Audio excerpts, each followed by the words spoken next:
So here we go one final time with this Orioles-Nationals deal. Washington looking for a win. Bryce in the middle of all the kids signing over by the Nats dugout. We hope he's in the middle of a whole bunch of rallies tonight because the Nats need to put something together against these O's. So when things aren't going right, you're looking for something to give you encouragement. It might be a great starting pitching outing. It might be some timely hitting, or it might be a late rally, and the Nats almost pulled one off last night. Yeah, the Orioles have serious ownage on the Nats. Facts are facts. And last night they could have very easily rolled over in a 10-3 game in the 9th inning, but they didn't. So there was some hope last night. Daniel Murphy going deep, his 24th of the year, a grand slam, his first ever grand slam. And then Bryce Harper with maybe one of his prettiest swings of the year going to left off Zach Britton. Then Anthony Rendon going to right center field. You thought it had a chance. All of a sudden it's a 10-8 game. So what are the odds that you get the tying run to the plate in a 10-8 game when it was 10-3 to start the ninth? Not very good, but we're hanging our hat on that there's some momentum there, and they build off it tonight. But with Max Scherzer on the mound against Ubaldo Jimenez, they have to win this game tonight to validate that 9th inning last night. Max has pretty good strikeout numbers career against the Orioles, but he's given up a lot of home runs this year, and we know how this Baltimore club loves to mash. So this season in interleague play, Scherzer 3 starts, 2-1 with a 1.17 ERA. They're not hitting much against him. He's looking for his 14th win of the year and trying to make it 5 out of 7 career against the Orioles.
Baseball on Masson, brought to you by PNC Bank, for the achiever in you, and by Dominion. Depend on us for more than energy. Another big crowd coming in. Lots of folks will be fashionably late for Game 2 of this home series in Game 4 against the Orioles this week. Skies mostly clear, just gorgeous. 86 at the ballpark. Humidity up a bit. Getting ready for a warm weekend in the district, but some business to take care of tonight by trying to get Manny Machado and some of these Orioles out in the series. He's 6 for 15, a homer, 4 RBIs, adding to his dominant career numbers against Washington pitching, hitting just under 400, doing damage a lot. Chris Davis has a homer in the series. Mark Trumbo has one. So does Jonathan Scope, Matt Wieters, up and down that powerful lineup. So, FP, it really is a fascinating pitcher batting team lineup tonight. Well, you got a team that hits tons of home runs and strikes out a lot. Max Scherzer gives up home runs and strikes a lot of people out. So it's going to be one or the other tonight from Max against the Orioles. But he picked up his 13th victory of the season last time out with a gutty 6 1/3 against the Braves, and the Nats 11-9 win. He benefited from an 8-run fourth inning by the Nats. Adam Jones has the best career numbers of any Oriole against Scherzer. It is 7:06. We are underway, and it's way inside. So there's Adam Jones last night. He's 5 for 15 so far this week against the Nats. 11 for 23 career with 3 home runs against Max Scherzer. 17-year veteran Lance Barksdale has the plate. Angel Hernandez, Will Little, and crew chief Ted Barrett, first, second, and third.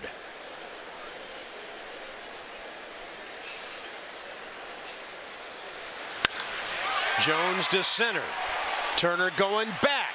He's going to grab it 3 steps in front of the wall, about 390 feet away. So he's playing such a nice center field on top of getting hits every single time he's up. For a guy that's played a handful of games at the major league level in center field, to watch the jump, the drop step by Trey Turner, and the flawless route. Adam Jones wants a piece of Trey Turner. He's trying to shoot him with an arrow. Remember, he robbed him last night in right center field of extra bases. And Jones tipped his helmet after that one, but he's tired of watching this. So here's Steve Pearce making his second start of these 4 ball games. I like to see guys having fun playing baseball like that. It's good stuff.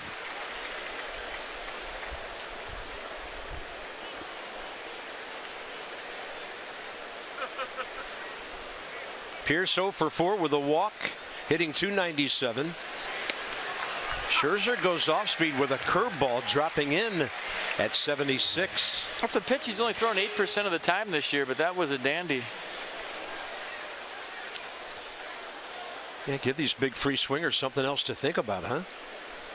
0-2 with 1 out. I mean, look, to be perfectly honest, these games are why the Nats went out and signed Max Scherzer. I mean, you're having a little bit of a scuffle as a ball club. You go back to maybe the second game in Colorado. Dusty Baker's club hasn't really played good baseball or a clean game. And you sign guys like Max Scherzer to be the stopper, to turn things around. Yeah, the Nats have made 12 errors their last 7 games. A lot of things going wrong, but you can turn things around in one night. Rockies are in here for the weekend, and the Nats need one against the O's. Pearce 200 in 11 games since rejoining Baltimore. And he'll pop it up to the right side and out of play. Well, the O's just got it handed to him by the Astros before the Nats came into town, just to give you an example of how things can turn around real quick. Yeah, what a difference a week makes. The Orioles are a game behind Boston and Toronto, who both lost last night. Boston lost this afternoon at Tampa Bay. So that's a tight 3-team race. And as we mentioned last night, both wild cards in the American League could come out of the East. 1-2 pitch.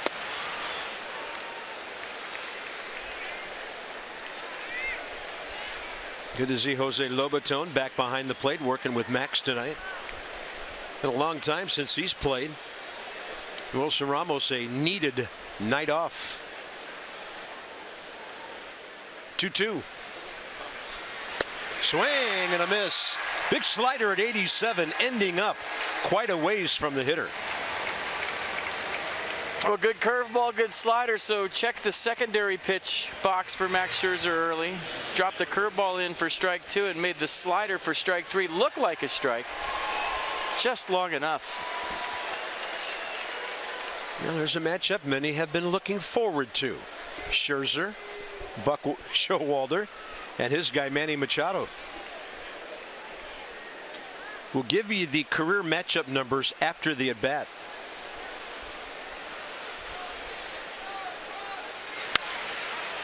Got in on his hands first time up. Nats defense behind Max tonight. Worth, Turner, Harper, your outfield. Espinosa, Rendon, left side. Murphy, Zimmerman, right side. And the aforementioned Jose Lobaton back in the saddle. And we like to see him back there. Target in. So I think I got to the bottom of this whole O's owning the Nats thing. Oh, yeah? Buck Showalter's real name is William Nathaniel Buck Showalter. And until he was in professional baseball, his name was Nat Showalter. Uh-oh. And that's as far as you need to go with this whole thing. 0-2. Swing and a miss. And now Manny Machado is 1 for 16 career against Max Scherzer.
Until they got him out in the 9th inning last night. Trey Turner, 8 consecutive hits.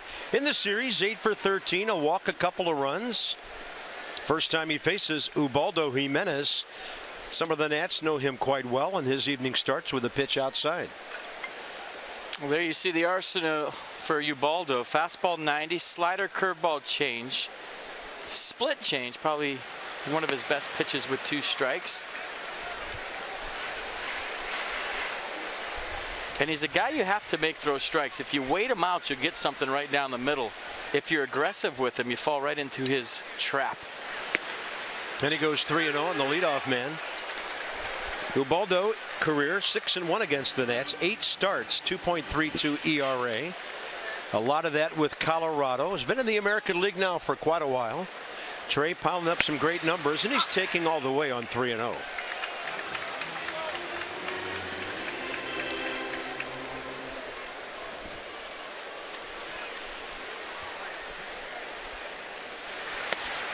On the edge.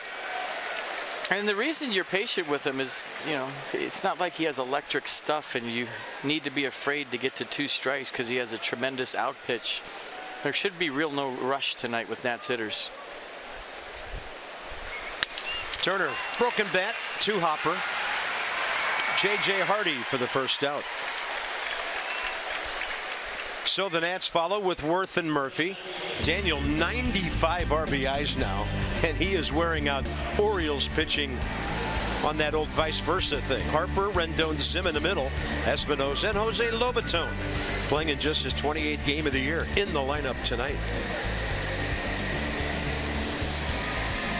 Jason Worth is 0 for 7 in this series, but he's been on base 6 times. They've hit him once and walked him 5.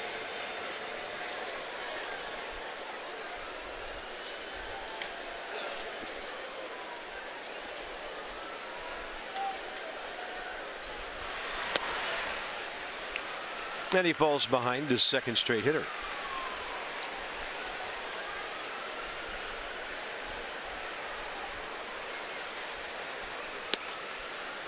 I mean, those don't look like easy mechanics to repeat, do they? No, not at all. I mean, he looks like he's got 14 different things that have to go just right to get to his release point. 1, 2, 3, 4, 5. I mean, that's a tough delivery to repeat.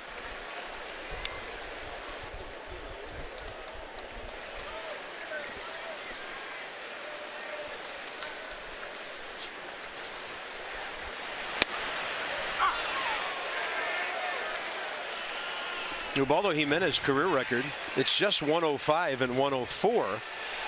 But he had some big seasons with the Rockies, 15 and 12 and 09. Then he went 19 and 8. Parlayed that into some big American League money, moving on to Cleveland. And now his third year with the O's. 2 to the Worth, swing and a miss. And Jason is now 1 for 7 career against the right-hander. The O's defense tonight in Game 4 of the MASN World Series. The O's are going for the sweep. Pierce Jones, Trumbo the outfield. Hardy Machado left side. Scope Davis right side. Matt Wieters behind the plate. Yeah, Matt Wieters has had a good series now. 6 RBIs. With the help of Super Exmo amazing replays, thrown out Trey Turner a couple of times. So here's Murphy, 5 out of 12 against the O's this week. 6 RBIs of his own. They go off speed, and it might have slowed down his bat just enough for that short fly ball to Mark Trumbo. Each team goes 1, 2, 3 against veteran pitchers.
And the Nats swung a late season trade today, acquiring a veteran left-handed reliever, Mark Zepchinski, whose nickname is Scrabble, just fantastic nickname, in exchange for a minor league infielder, Max Schrock, who is down at Single A.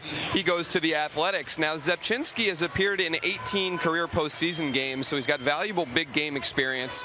And over the course of his career has been good against left-handed hitters. Not quite as strong this year, but has pitched well of late. And because the trade came before September 1st, he is eligible for the Nationals postseason roster. What this trade does is it gives the Nats options when it comes to their left-handed relief.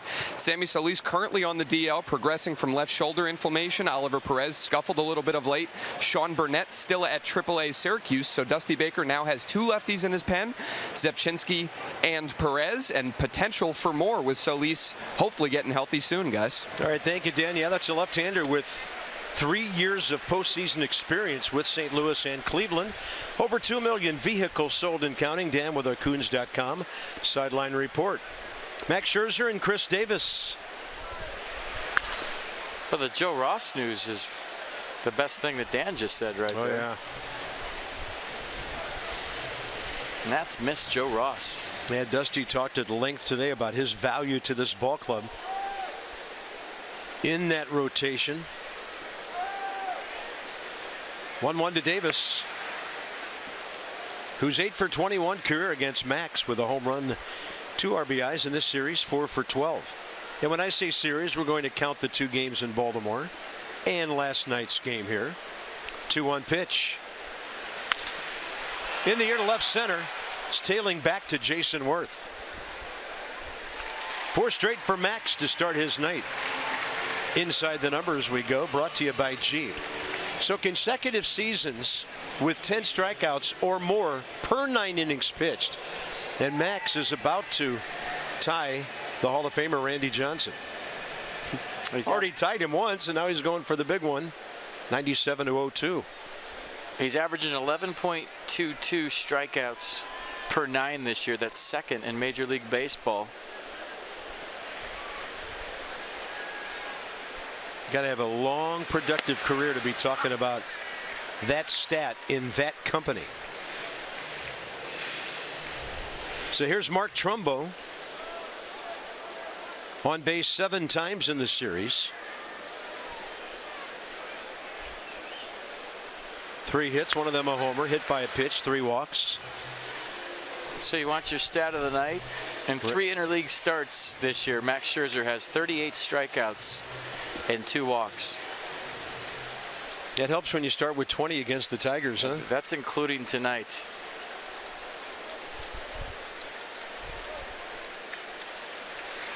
Yeah, teams that you would think would know him better than some National League teams. 2 of those from the Central, where he pitched for the Tigers. Well, he knows them better too.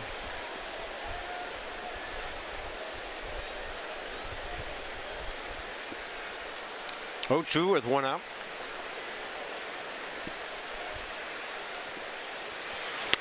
Swing and a miss.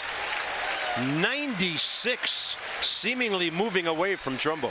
Nissan will track it. Well, I said it last start against the Braves, and I'll say it again tonight. Max Scherzer lets you know what kind of night it's going to be early.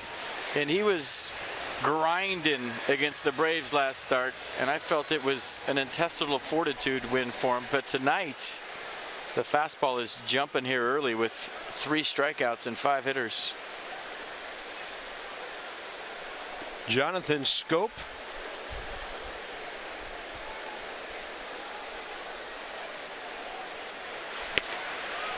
Yeah, front door and the slider working too.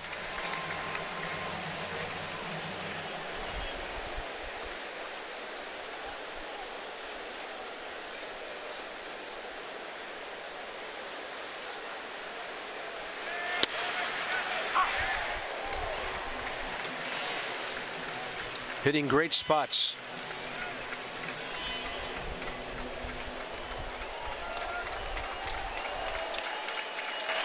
Crowd early, picking up on what's going on here, as Max looks like the ball's just flying out of his hand. That is impressive. So 2 Ks times 2, 6 in a row to start the night. And when we come back, it's Bryce, followed by Rendon and Zimmerman.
No score, bottom of the second. Bryce strolling to the plate. The Nationals' annual school supply drive is right around the corner, folks. Saturday, August 27th, donate new school supplies at the center field gate from 10:30 a.m. through the end of the second inning of the Nats-Rockies game. The drive will help D.C. area students in need. So don't forget to mark your calendars for Saturday, August 27th. Kids need scorebooks too, Bob. You never know when there's some young broadcasters out there. Don't be afraid to need donate. Books at least for a while. Donate some to the center field gate, Bob. That kid needs a scorebook. Probably try to eat it, but he needs one. Yeah. That's future director right there for me. Harper, 4 for 12, the walk against the Orioles. Ubaldo goes off speed, misses up and away, 2-0. 2 of those hits last night. Great swing, as FP mentioned during our opening segment, to go to left field to keep that 9th inning rally moving. Harper high in the air. Not that far to right center for Adam Jones.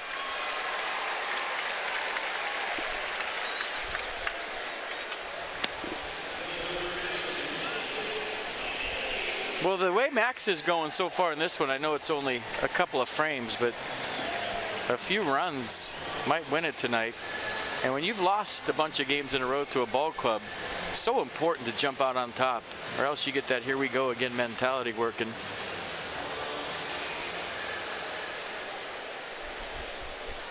Anthony Rendon's had 4 hits in this series. A homer, 3 RBIs.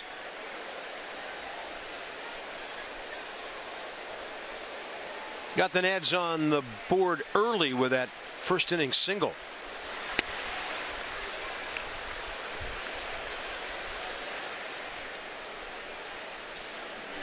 Last 27 games, speaking of driving in runs, Anthony Rendon 24 during that time, scoring 18 times, and he's sitting on 60 runs batted in. Counts even, 1-1. Marlins underway at home with the Royals no score early. Tom Kohler for Miami. Seth Lugo for the Mets at St. Louis. They are underway. No score early. On the edge, 1-2. Mercedes-Benz to the edge. And so that look on Anthony's face, I don't think he liked it, right on the corner.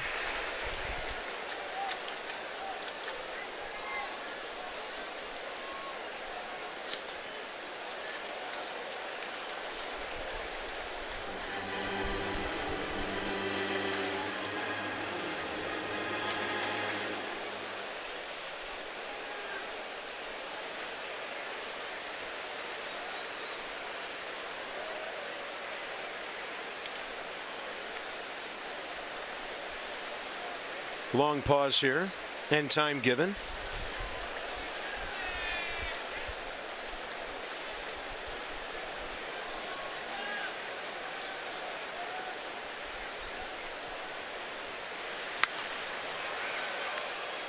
Tony Two Bags with that big double in last night's 9th. And he leads all National League third basemen in double with 32. 32 doubles for Tony Two Bags. And that's a big category to lead in because there's some thumpers at third in this league. But with that nickname, you almost have to, don't you? Sure. And overall, among all hitters, 7th in the league with those 32. Off speed's going to have him out ahead, but it's foul. Inside the numbers. So over the last couple of weeks, Rendon really hitting the ball now at 340. Look at the RBIs, 1 per day. 1 per game, scoring, and thus the extra base hits, the doubles, and now 16 home runs.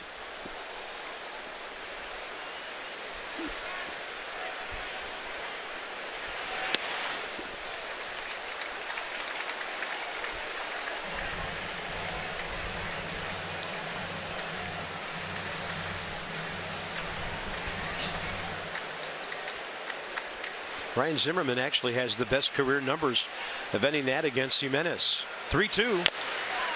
That one gets Anthony in the foot.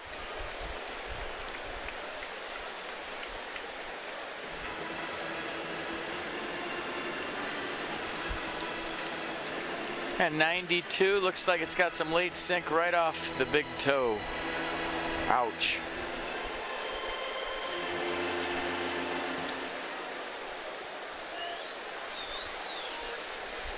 Never forget Randy Reddy, former teammate of mine. Whenever somebody did that, would be on the top step screaming, "Somebody call a tow truck." Carry me away. 3-2 with one out. So Jimenez keeps pumping strikes and Rendon stays alive again.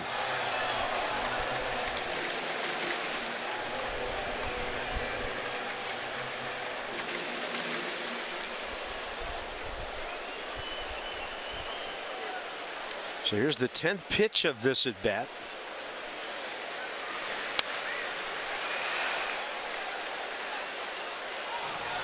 Fighting.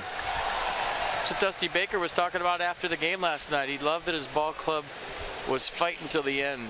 Obviously, you want to win that game, but he loved the fight that he saw in the 9th inning, and he's hoping they can build on that here tonight.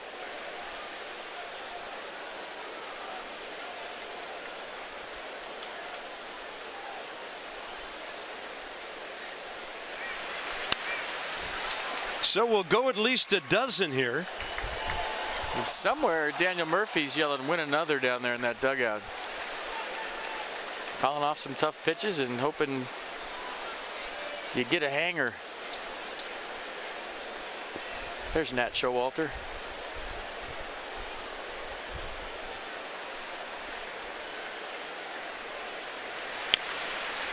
All right. It's getting good.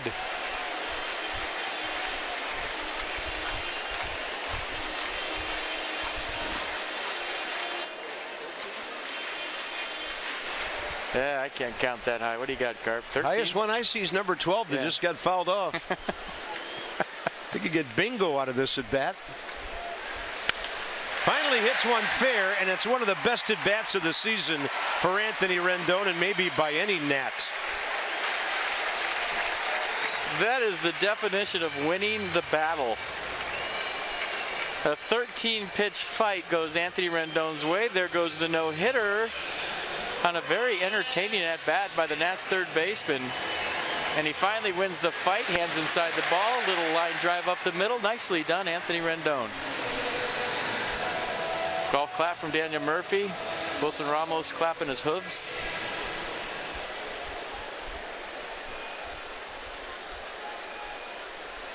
Ryan Zimmerman, 5 for 17 career against Ubaldo Jimenez with 2 walks, couple of RBIs. Circle that at bat if Ubaldo starts to scuffle.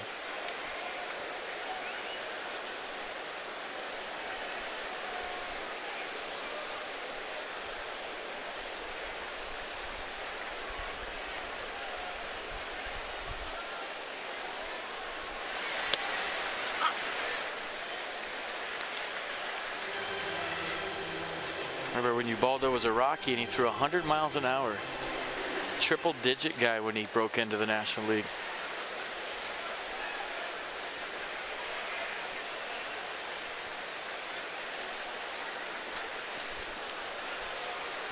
Yeah, it's kind of odd the way things work out for some pitchers. A lot of people said, "Oh, get him away from Coors Field, and this guy would be amazing." Well, he's had 2 winning seasons since leaving Colorado.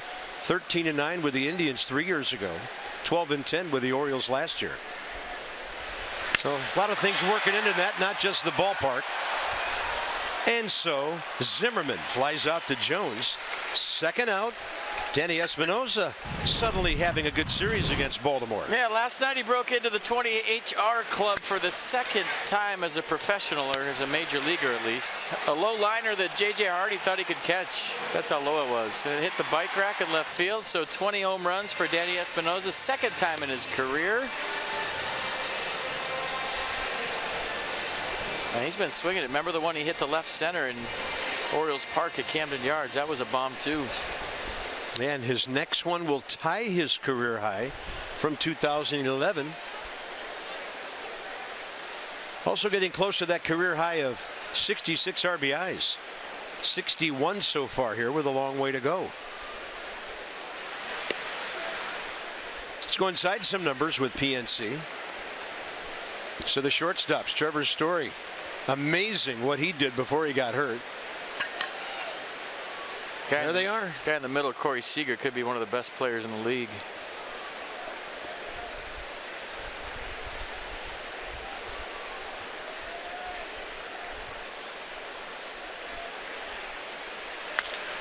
Espinosa will pull a two-hopper to Jonathan Scope.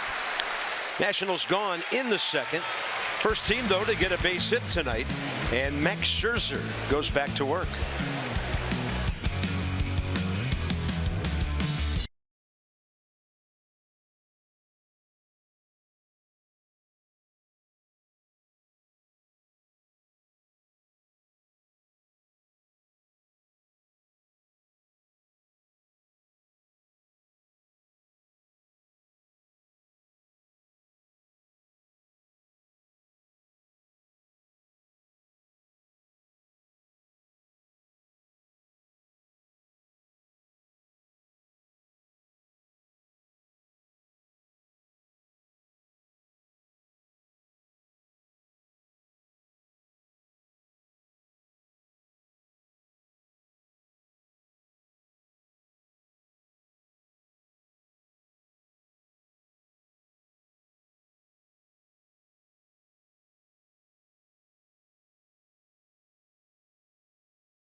To see tickets getting punched, you came to the right place. Max Scherzer leading Major League Baseball with 217 punch outs coming into this one. So early returns are good for Max tonight. He's struck out 4 of the 6 batters he's faced. The fastball is jumping out of his hand, 95-96. Curveball slider combo looking good behind the heater. So a nice start for Max. It's time for Toyota Keys for Kids. The Washington area Toyota dealers want to help children and their families by making a $37 donation to the Children's Inn at NIH for every strikeout by a Nats pitcher this season. Scherzer 2 innings, 24 pitches. He's only missed with 5. 4 strikeouts, 2 fly balls. Catcher Matt Wieters, shortstop J.J. Hardy, pitcher Ubaldo Jimenez here in the top of the 3rd. You didn't realize it at the time, but Wieters with a big blow last night late. Yep.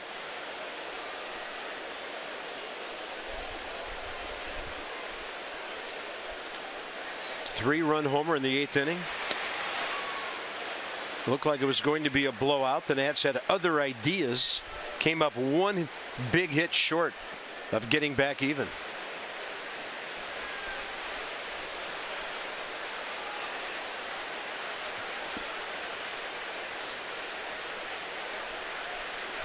You know, I said during the break last night between the top of the 9th and the bottom of the 9th that the Nats had a better chance to win that game down by 7 than they would have down by 2.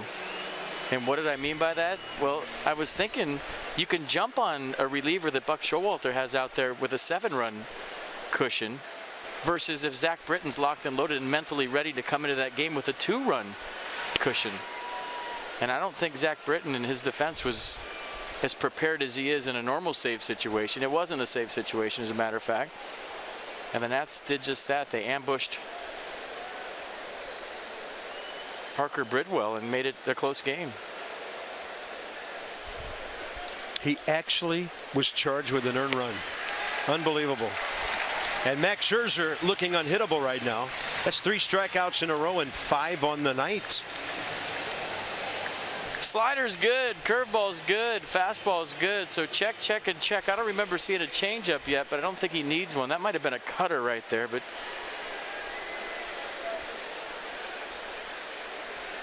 everything looking nice for Max real early in this one. Here's J.J. Hardy. A couple of walks, 1 for 9 in the series.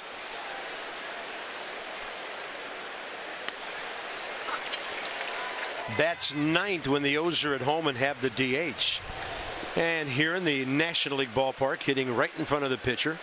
5 for 29 career against Max Scherzer.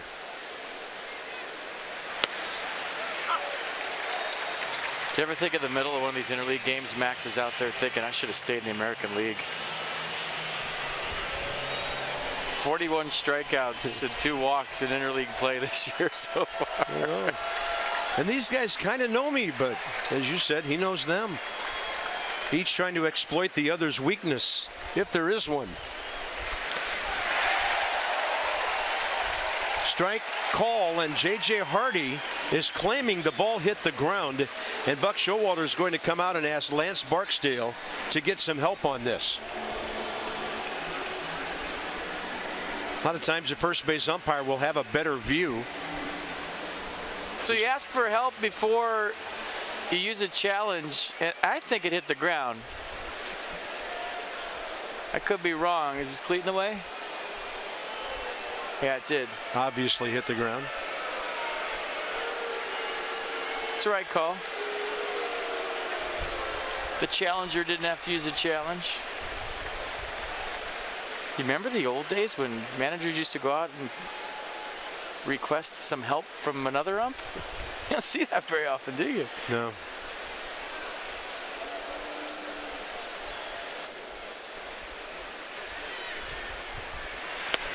Now that never touched the ground. All it touched was Lobitone's mitt. 6 Ks for Scherzer of the first 8 men he faces. Whenever the slider is short and late and looks like the fastball, and the fastball's jumping out of his hand with command, look out. It's going to be one of those nights. And tonight, it's doing that so far. Fastball velocity and command, and slider short, tight, and late.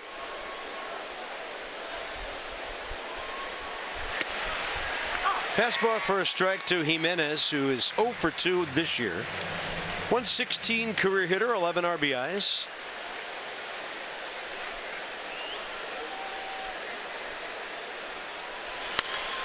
He makes contact. Fly ball, Bryce Harper. 9 up, 9 down for Max Scherzer to start his night. He'll bat after Lobitone, and hey, he's been swinging it lately.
Nationals Park. Jose Lobitone set to lead off for the Nationals. This is Lobi's first time back in the lineup after a month-long DL stint.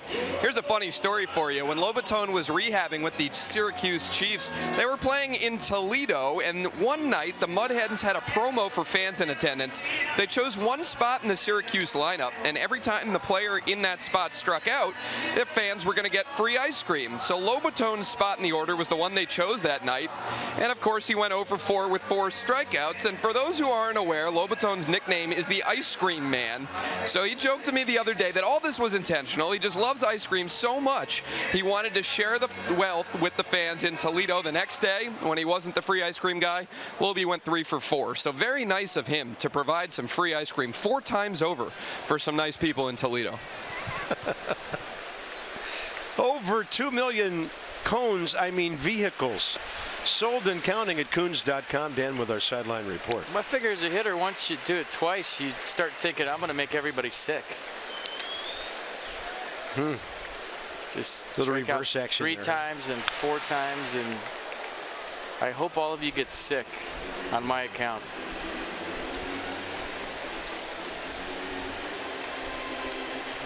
Jose Lobaton, 14 hits this year and 72 at bats, playing in his 28th ball game. This one out to short center, and then Jones just cruising in. Just a reminder, as you enjoy a cold one, look forward to Miller time later in the ball game. Brought to you by Miller Lite. In San Jose, in the California League, they have a beer batter every ball game, so they pick one hitter from the opposition, and if he strikes out, it's half-price beer for the rest of that whole inning. Oh boy! So when they get to 2 strikes, they play roll out the, and I've seen 19, 20-year-olds just crumble as the beer batter. And then everybody sprints to the concession stands after the inning.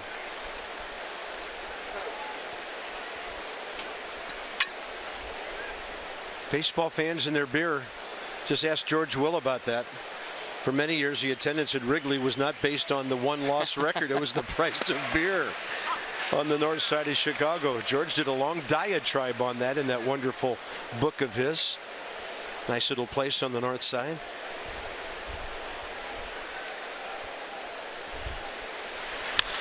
Scherzer on a 1-1 pitch. A bouncer to J.J. Hardy. So the Nats go 1 for 9 their first time around.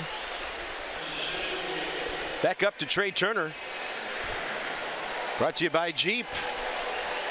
Yeah, he's been very good so far among Nats center fielders. They just didn't get it done, but now he has. No contest, average on base percentage, slugging, and adding the on base and the slugging together. Very impressive. Interesting thing about Ubaldo Jimenez, Nats go 1 for 9 against him, and he was 1 for 9 on first pitch strikes. So falling behind quite a bit. The feature of that first time around, the 13 pitch at bat with a base hit by Anthony Rendon. It's a split right there, 86.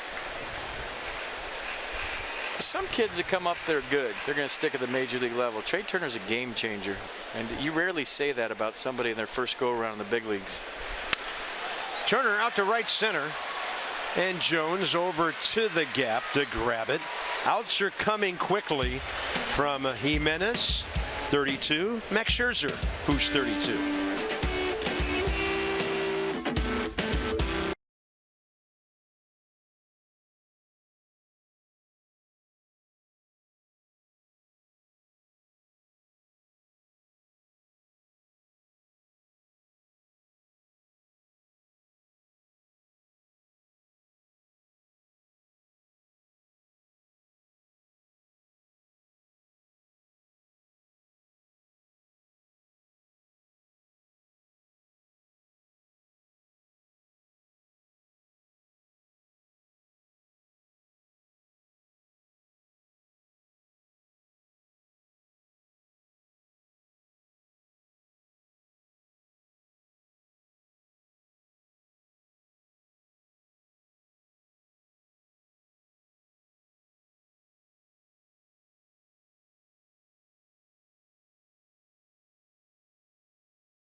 Almost Friday, brought to you by Dominion National, providing innovative, high-value dental and vision benefits to area employers and individuals.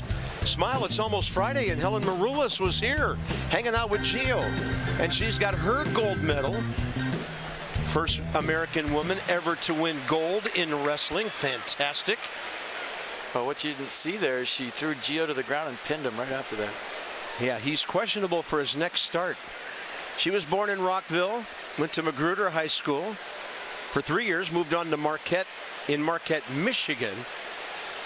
And another amazing Olympian in the yard tonight. Top of the fourth, Adam Jones, fly ball to center, first time up. Last night by this time he had batted 3 times already. Not in this one. Scherzer 35 pitches, 28 strikes.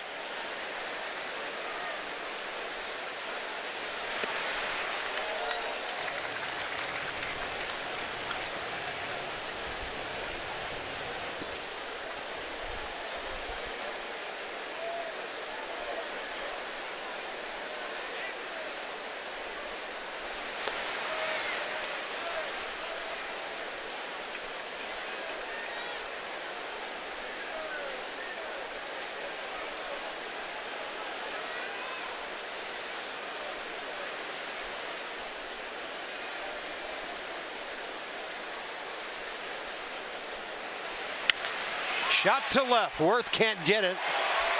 And the Orioles have their first base hit.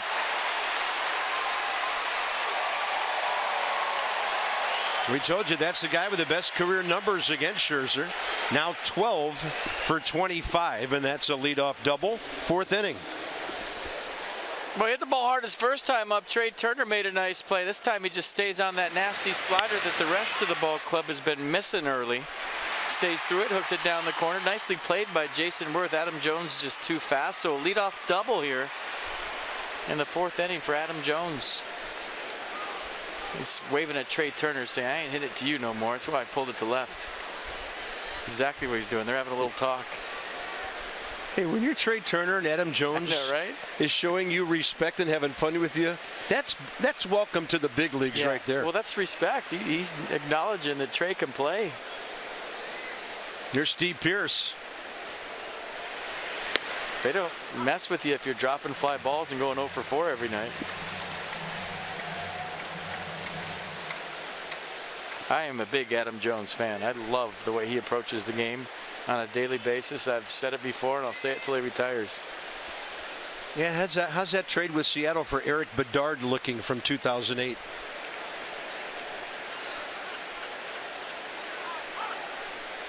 I should probably go down there and be fanboy one day and meet him.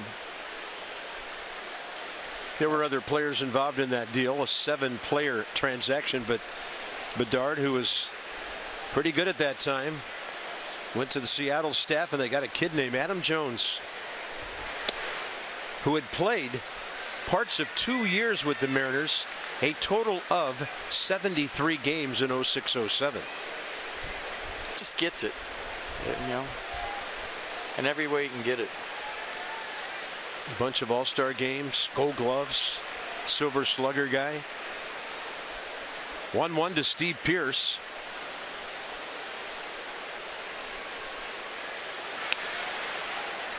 Boy, if you're Steve Pearce and you're trying to move a runner, that's the pitch you want to do it on. You know, Max Scherzer is featuring a bunch of nasty stuff tonight. And as a right-hander, you're looking for something out over a way that you can move Adam Jones. Even though it was a ball, it was barely a ball. It was a good pitch to hit.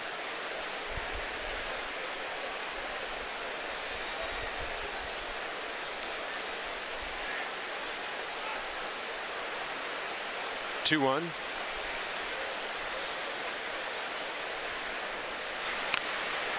On a check swing, a foul ball.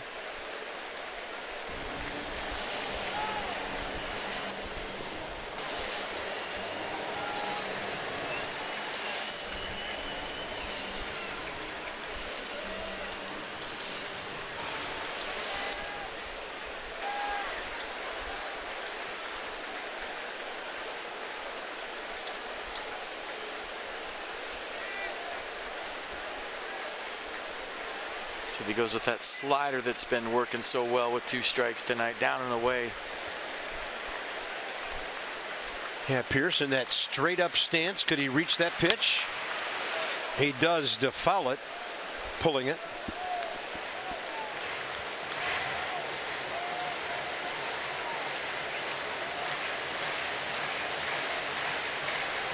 I like the same pitch, only further out if you can, if it's a video game and you have the joystick. Pretty strong number for the O's there, just under 280 for the season with runners in scoring position. The 3rd in the American League in runs. A lot of those hits, of course, are home runs. 2-2 again. Wow. Wow. Has something changed in the 4th inning from the first 3? Well, I needed a pitch to verify my scouting report on Lance Barksdale, and it says small zone inconsistent. So there you go. That was a pretty good pitch. Yeah, some would call it a perfect pitch. Sometimes I don't trust my own scouting reports. I have to see them to believe them.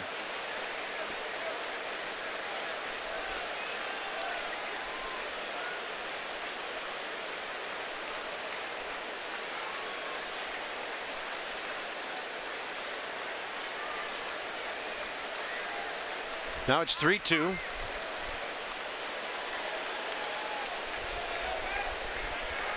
I love how Max is always shocked when somebody steps out after he's been standing there for a minute.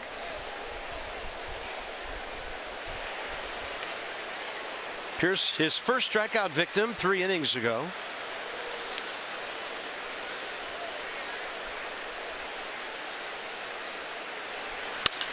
Up the middle, behind the runner, that'll move him. So Jones to 3rd as Espinoza throws out Steve Pierce. Pretty good at bat.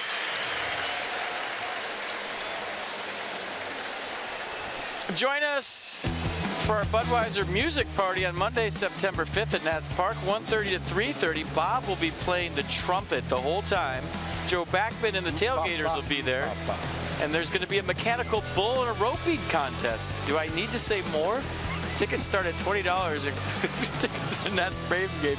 Concert admit. You got to read this one next time. And 1 Budweiser, Bud Light, or soda. So it looks like a good night at the Yard. Visit nationals.com/listen to Bob play the trumpet. I don't know. Do you play the trumpet? Go riding and roping. You may not believe this, but they wouldn't let me play trumpet in high school because everybody wanted to, so he gave me the French horn. Really? All right, we'll go out there and play it for 5 years. It was fun. Play your little heart out with the French horn. You know, you can't be Doc Severinsen with a French horn. No, and you can't make that stuff. You can't get on a TV show. Can't make that stuff up either. Can't make this up. 0-1 to Manny Machado. I was thinking more of a twangy guitar with that promo.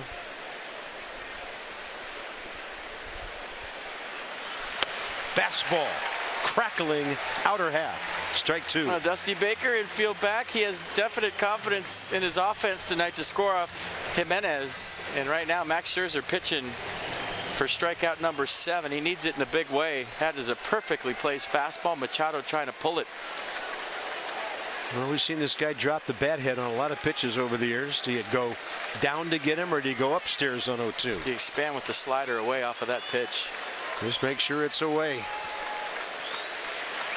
It is, and he's going to be rung up by Lance Barksdale, the home plate umpire. Max Scherzer 7 Ks, Machado twice. Well, it's kind of reminded me of that game when Jose Lobaton caught Max in Milwaukee, and they exclusively threw fastball away, sliders away all night long, or all day long, excuse me, to the Brewers. Very similar stuff here tonight. Same battery, same stuff. Remember, Max struck out 16 in that one. 7 in this one so far. Trying to get through 4, right around 50 pitches. Jones can lead off wherever he wants at third, with Rendon playing all the way out at short on a shift on Chris Davis.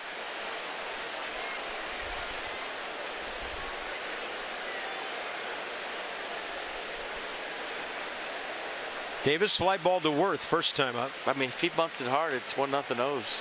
Exactly. I was thinking that with all that room. Does a big power guy want to do that? That's a changeup outside. Well, normally, maybe a curve that didn't do anything. Normally, Carp, no. But when you have a guy that's throwing a one-hitter with 7 strikeouts, I don't care who you are. If they're giving you a free hit with a big hard bunt to third base, I would. Every hit's big. Every run huge in a game like this. Normally, you're thinking bigger things if you're Chris Davis. Tonight, well, he's probably thinking big things in a 2-0 count.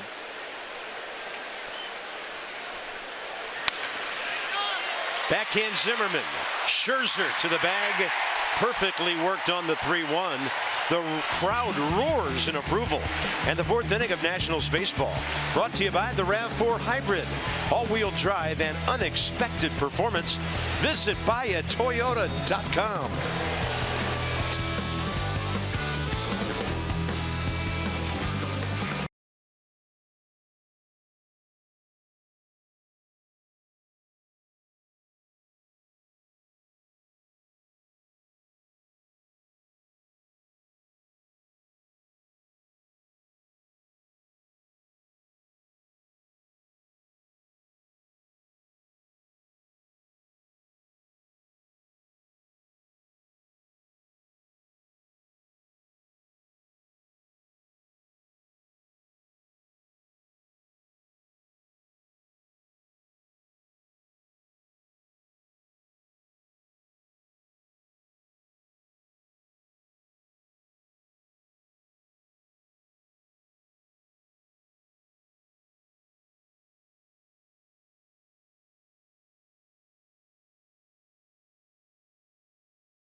Geico President's Race. Geico 15 minutes could save you 15% on car insurance or more. So they huddle and here comes Teddy, and look who's holding the tape.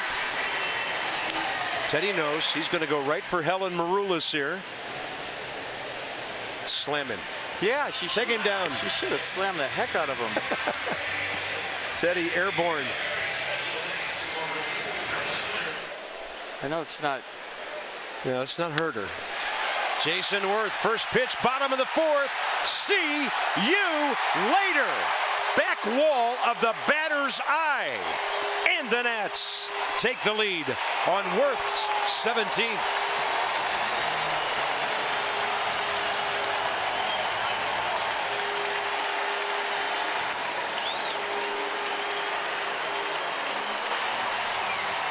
He's been hitting some far ones, hasn't he?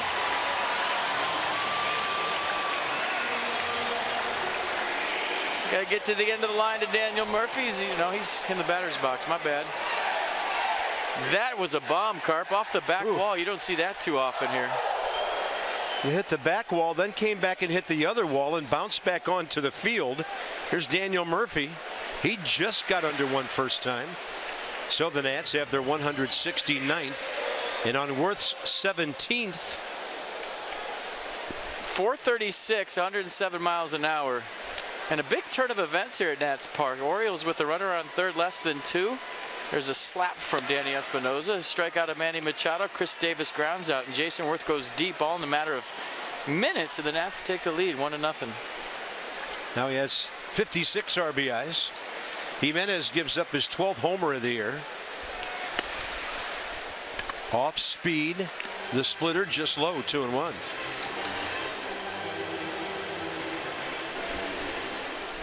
Nothing all over the East tonight. Kansas City at Miami, 3rd inning. Mets 1-0 at St. Louis, 2nd inning, and the Nats in the 4th. Same score over the Orioles. By Murphy, some kind of batting eye this year. But it's interesting, he's only walked 30 times. He parlays that knowledge of the strike zone into hits. That's 48 and 21 when they score first. It's a big number.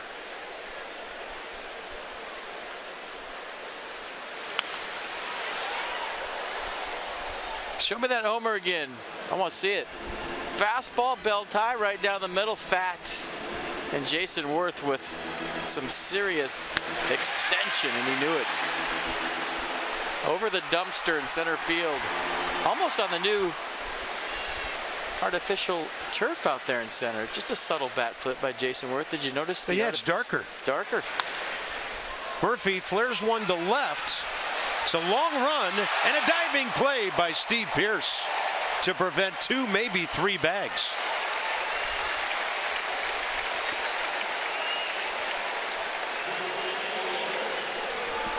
Melissa slicing away from Pearce, and he had to gain on the slice.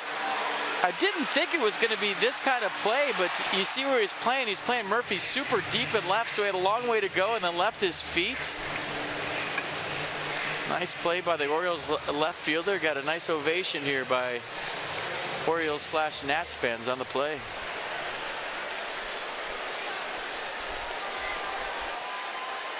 It's good uni.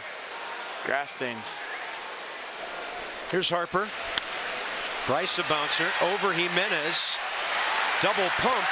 He gets to the bag before Jonathan Scope can throw him out, and we'll see if the Orioles will have a look.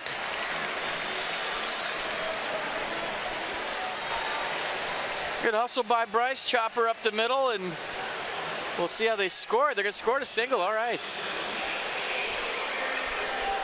Stayed on the curveball. That little hesitation out of the box probably made it closer than Bryce would have liked, but he still hustles down the line, beats it. You see Sammy Solis in the background umpiring, but good hustle by Bryce, smelling a hit. No challenge by Baltimore. Rendon steps in. Jimenez back on the mound. Bryce, 5th hit of this series.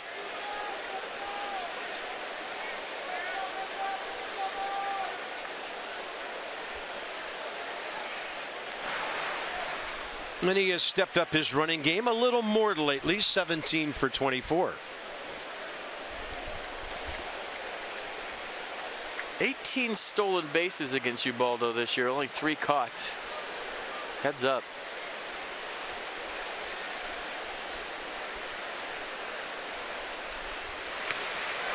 Ooh, check swing.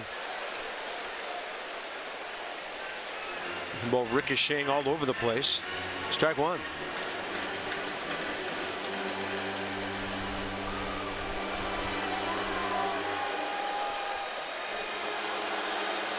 "17 steals, been caught 7 times.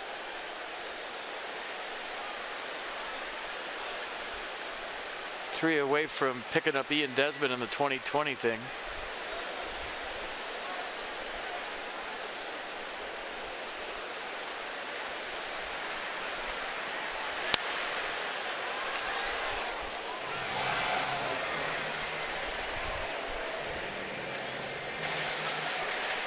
One 1-3-0 Nats, 0-1-0 Orioles. Bottom of the 4th. Rendon, the primary reason that pitch count's up over 50.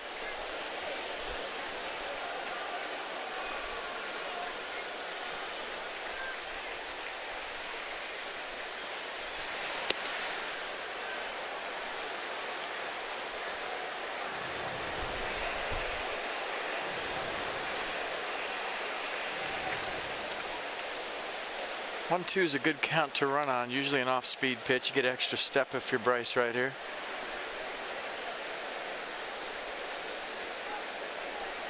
Yeah, Weeder's setting up away. Bryce holding. And Rendon will pop it up left side, hoping it gets out. And it'll be just enough for Manny Machado to grab it over his own dugout rail. 2 outs. Ryan Zimmerman is next. When you have insight, you know how to handle your finances with confidence. So we check in on 22-year-old Mariano Rivera at Hagerstown. 5 out of 6 decisions. ERA, okay, not great. But how about the saves? 65 innings pitched. And a 4th-round pick just last year. Brought to you by PNC Bank for the Achiever in You. Not a bad baseball name, by the way. Yeah, it's pretty good when your dad's Mariano Rivera Sr. And the last big leaguer to ever wear the number 42. Yeah. But left-handed starter, right? Good changeup.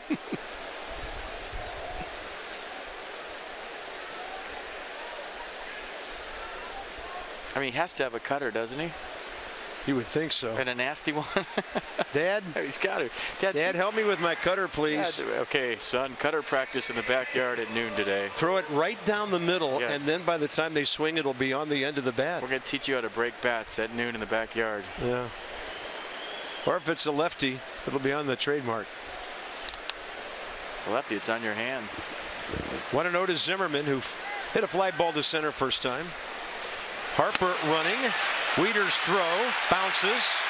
The call is safe. So now I just say the call is safe, and we'll see if the runner is safe. It took you that long. I like it. You should say the suggestion is safe. That'd be even better. The suggestion by second base umpire Will Little is safe. I don't know. They can look at it. Oh, he drops it. All right, good. That'll save us about 5 minutes of our lives. The Madison truck confirms the ball is on the ground. That's number 18 for Bryce Harper.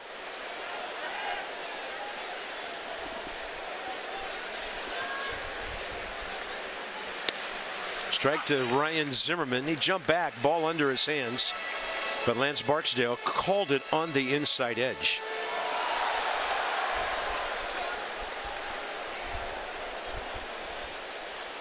So a tie of Bryce Harper's career high in steals. 2012. Stole 18 out of 24 that year. And Zimmerman's would-be RBI is going to get picked off by Jonathan Scope. Ryan's hit the ball into some hard luck to that side of the infield last night and tonight. Jason Worth goes straight away, looking into that brand new darker batter's eye in center field. Bang, off the back wall.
Nats fans, grab your leader hosen for our inaugural Oktoberfest at Nats Park.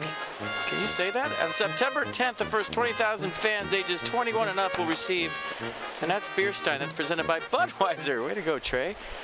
Or Blake. For all the details, visit nationals.com/Oktoberfest. That's Blake. It's amazing. They flew to Bavaria and back to do that. They did. There's Mark Trumbo, top of the 5th inning. Still got that slider going. Max Scherzer. 52nd pitch, 39th strike. Struck out Trumbo looking 3 innings ago. A lead to work with. Max trying to work his way through the middle of this ball game. Trumbo put it in play, reaching and popping it up to Danny Espinosa. Good news, by the way, from Miami, Kansas City. A run in the third, one in the fourth. Jeff Francoeur not in the Marlins lineup tonight, traded by the Braves today, and probably on his way, and he'll be a big addition to that clubhouse. Everywhere Jeff Francoeur goes, people love having him in the uniform of their team.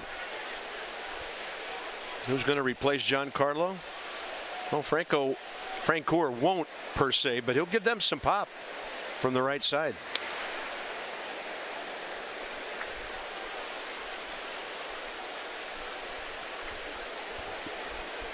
Here's Jonathan Scope.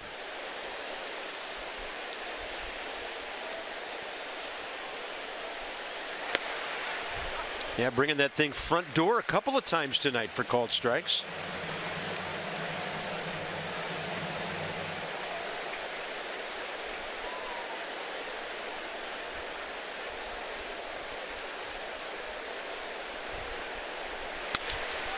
Busted bat. Oh my goodness.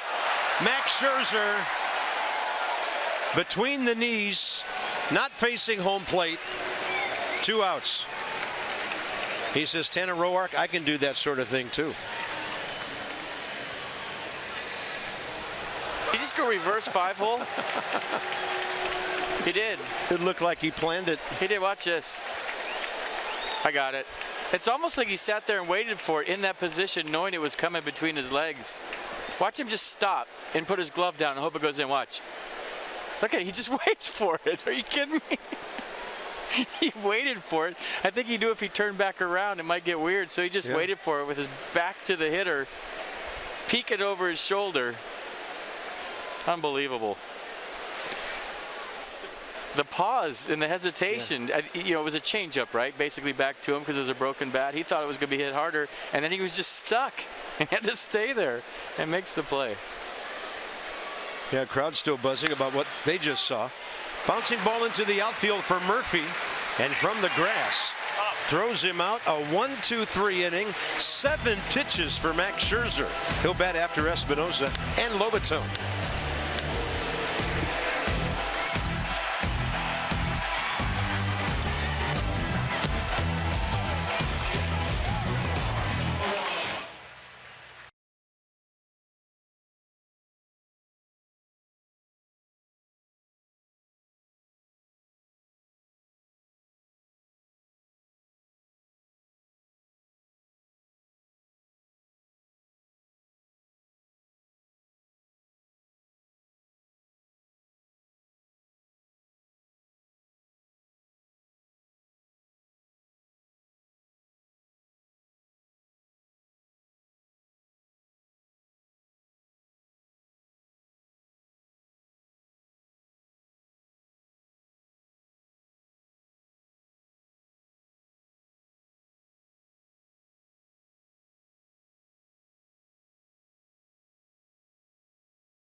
Greater coverage of baseball brought to you by T-Mobile. So the Marlins got Jeff Francoeur today from Atlanta. 3-team deal involving the Braves, the Texas Rangers. The Dodgers got Carlos Ruiz, the catcher, from the Phillies, and sent veteran catcher A.J. Ellis and Tommy Burgess to Philly, and David Ortiz, oldest player ever to hit 30 home runs in a season at 40 years of age. Some big boys out in center. O's, Nats, side by side. A couple of guys who look like they could hit a ball out there. Yeah, Bud Light Loft is rocking tonight. Espinosa, Lobaton, and Scherzer.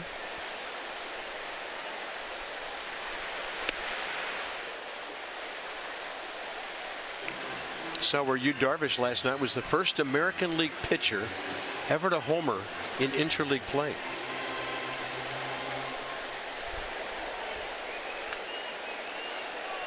There's interleague every day of the season now. Odd number of teams in both leagues. 2 balls, no strikes.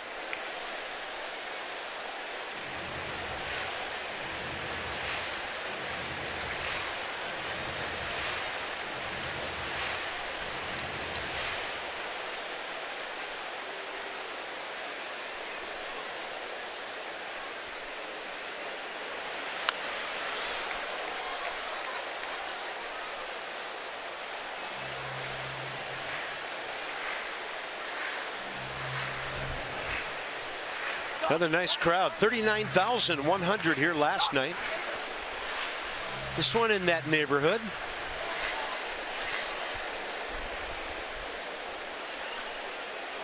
Two one.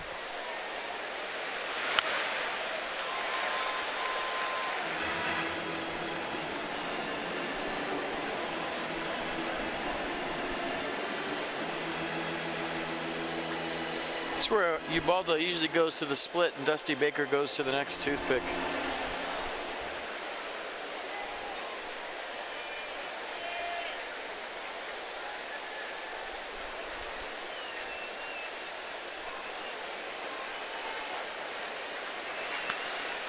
Way upstairs.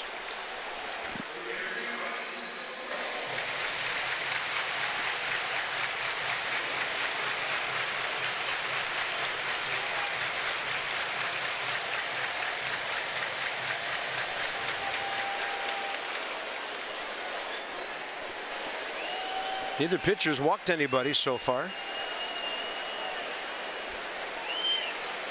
And Danny will take one right in there at 83 for the strikeout. Ubaldo Jimenez, second of the night. Nissan will track it. I locked him up with the slider that didn't slide. Look at it just stay up, top of the zone.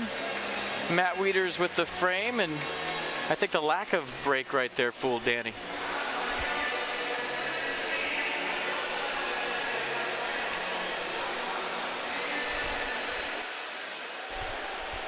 Jose Lobaton fly ball to center first time.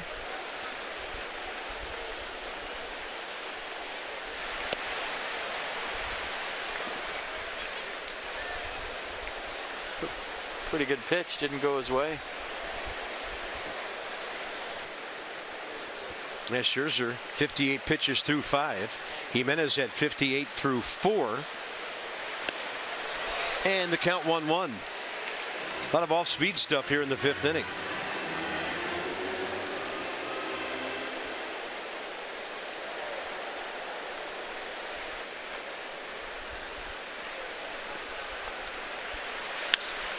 Challenge fastball, and look what Lobaton does with it. Into the left field corner. Digging for a couple. And Jose Lobaton has his 6th extra base hit of the year. 3 homers, a triple, and now 2 doubles. Well, all right, nice piece of hit. And Jose Lobaton just going with it. 2-seam fastball down and away. Jose always a good low ball hitter from the left side. Drives it down the corner, a 1-out double. And remember, Max Scherzer, he likes to hit with runners in scoring position. Last start in Atlanta, he had a couple of hits, and one was the fake bunt swing away deal. He hit it down the right field line for an RBI. See if they do it again. Yeah, Scherzer has 7 batted in this year.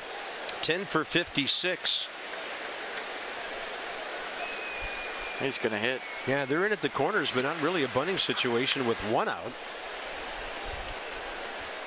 So after the strike call, Wieters and Jimenez get together.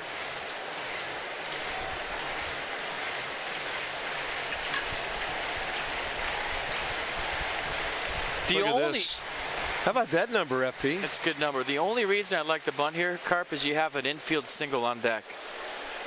You normally say, okay, drive him in, but with Trey Turner on deck and his speed, if you get Jose Lobaton to third here with a bunt, you have ways to score from third if you're Jose Lobaton with 2 outs.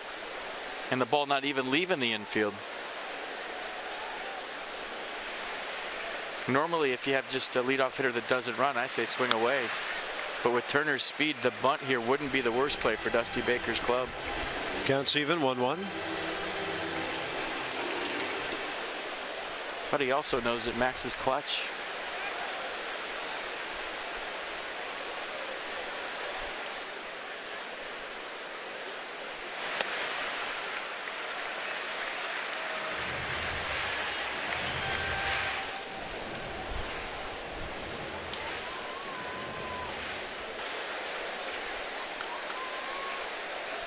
One nothing Nationals on the Worth home run from last inning. 2-2.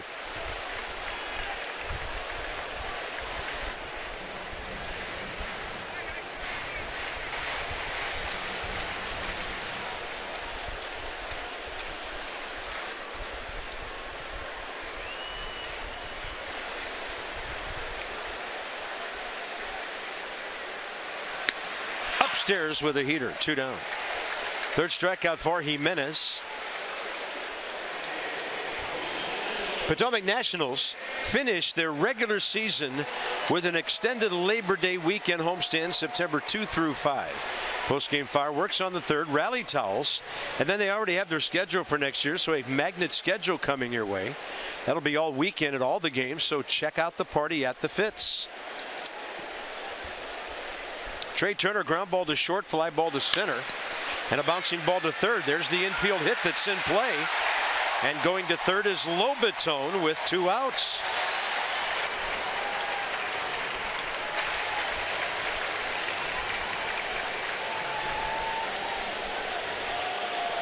All right, let's just put it in your pocket. Trey Turner with a swinging bunt, and that's why I think he's going to hit 300 at this level for a long time. He's got so many different weapons and ways to get hits. So Trey Turner's 9 of his last 12 against the Orioles.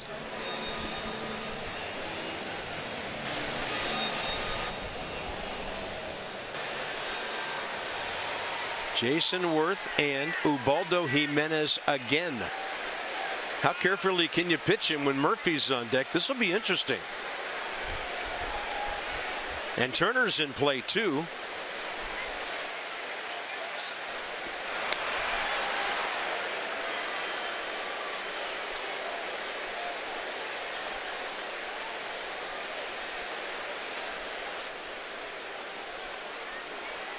And if he goes, what does Matt Wieters do?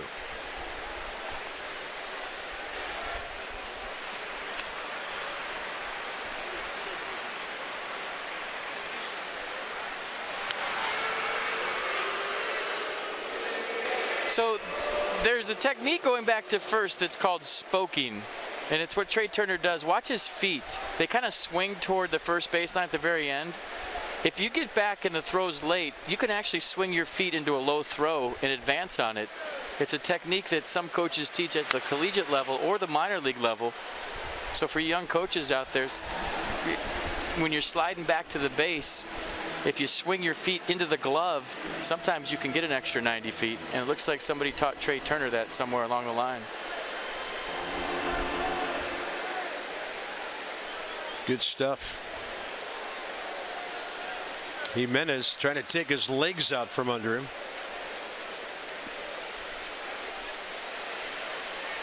There he goes. What a jump.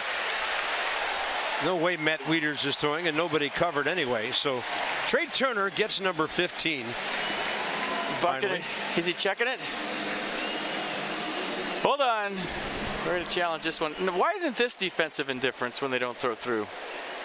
I mean, it's a stolen base, obviously a big part of the game, but yeah, that's a stolen base, and if you do that in the 9th down by 4, it's not. I don't get it.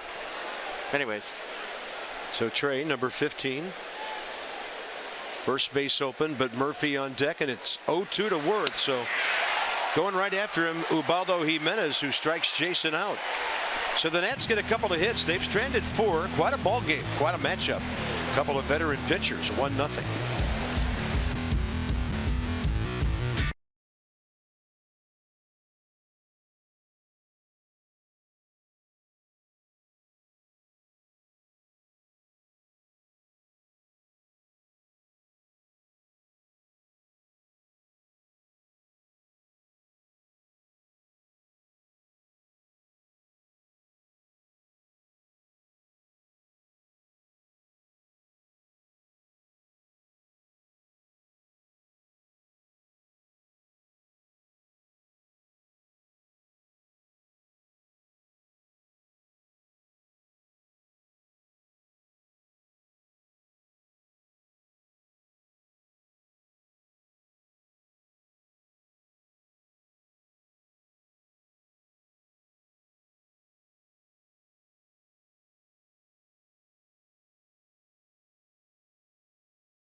Top of the 6th inning, 1-0 Nationals. Max Scherzer brilliant.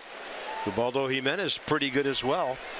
One entry in the box score, a leadoff double cleanly down the left field line by Adam Jones. 4th inning. That's it for the O's. J.J. Hardy leads off. Pitch number 59 coming from Max. So he's averaging between 11 and 12 pitches per inning.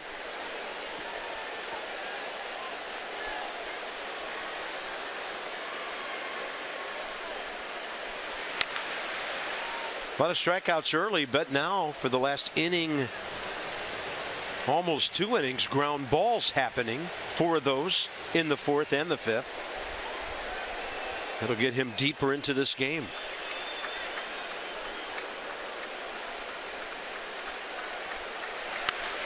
Jamming Hardy, and it's out of play. I wish somebody would do a study on why one night there's 18 runs scored, the next night 1. And we see it all the time, whether it's psychology or science. Yeah. It happens as long as there's been baseball, it seems like. Well, the great variable is the guy who's got the ball in his hand from one night to the next. Is it that you think as a hitter, I got this, I got it figured out? Had 3 hits last night, I'm rolling. Maybe you don't do as much work the next day, you come in, or maybe you do the same. I don't know. You just see it all the time. Some 96 with arm side run there for strike 3, and strikeout number 8. Yeah, very uncharacteristic last night for Tanner Roark. Just battled his location, his command all night. That ball is scorched to center, but Turner right there. 2 outs. Pretty good swing by Ubaldo Jimenez. But Trey Turner played that like he's been playing center field his whole life. That's the tough one for the center fielder.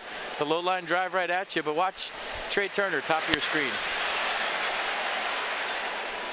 Hey, not a problem, and we knew it wouldn't be a problem, but it's just been even extra impressive how easy he's made it look out there. Adam Jones just now walking to the batter's box. He takes a cue from what National League leadoff men have been doing forever, and that's more time to get the pitcher back in the dugout, get a breather. A couple of practice swings. Scherzer waiting for him. So Jones up the middle first time. Deep fly ball caught by Turner, then the double.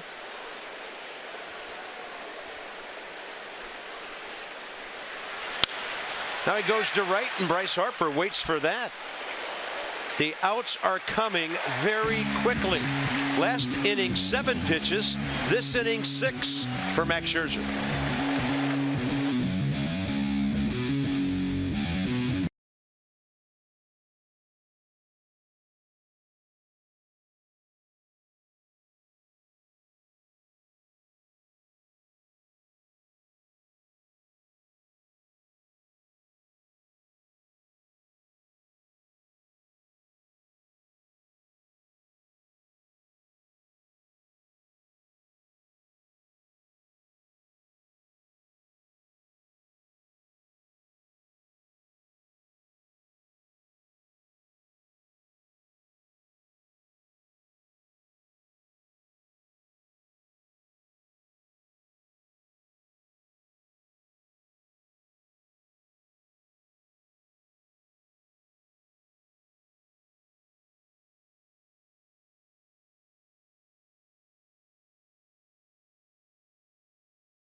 Inning last night. Check out Daniel Murphy's first career grand slam-a-rooney.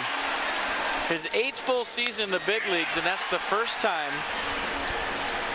He's gone yard with the bases loaded, so it made it a 10-7 game at the time. It would finish 10-8. And that's $250 to the Children's National Health System for every home run a Nats player hits this year. So keep them coming. It's for a wonderful cause. Lexus, the pursuit of perfection. Yeah, the Nats had the winning run in the batter's box last night in that crazy 9th inning. Because they would score one more on the Harper single, the Rendon double. And then boom, boom, boom. 2 ground balls, 3 outs for Zach Britton. And Ryan Zimmerman so unlucky on that last one. Hit it hard. Murphy, a big cut, and it's even 1-1. So the Nats box. Jason Worth, long leadoff homer, dead center 4th inning. Harper had an infield hit later, stole a bag. And then last inning, Lobaton a double. Turner the 2-out infield hit and a steal. Orioles have stranded their only base runner. The Nats have left 4.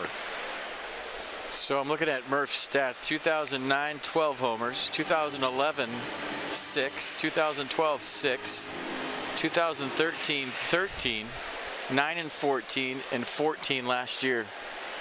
Sitting on 24 right now. Amazing.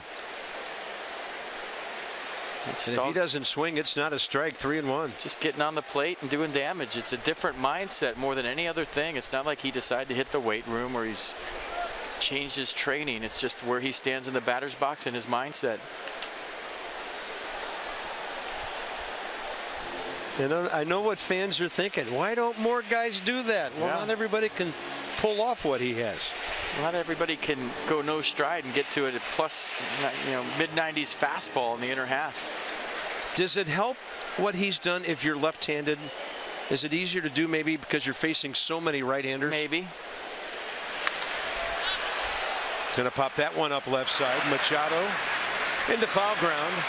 Man, that thing was up there forever. 1 out, 6th inning. Thing is, he's done it against lefties too, so it takes a fearless attitude, number one, because you're hanging over the part of the plate where guys throw upper 90s. And then you have to have the God-given ability to get to that. You see the eye roll there by Murphy. He got a good pitch and just missed it. I'd like to see Bryce just toy with it once, because he can get to the inside pitch. That's never been a problem.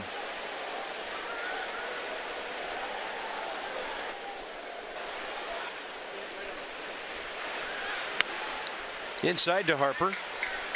Fly ball to center. Infield hit over Jimenez. And now with a 1-0 count, Scope and Hardy move into a more shifting position. Scope into right field. Hardy by the umpire.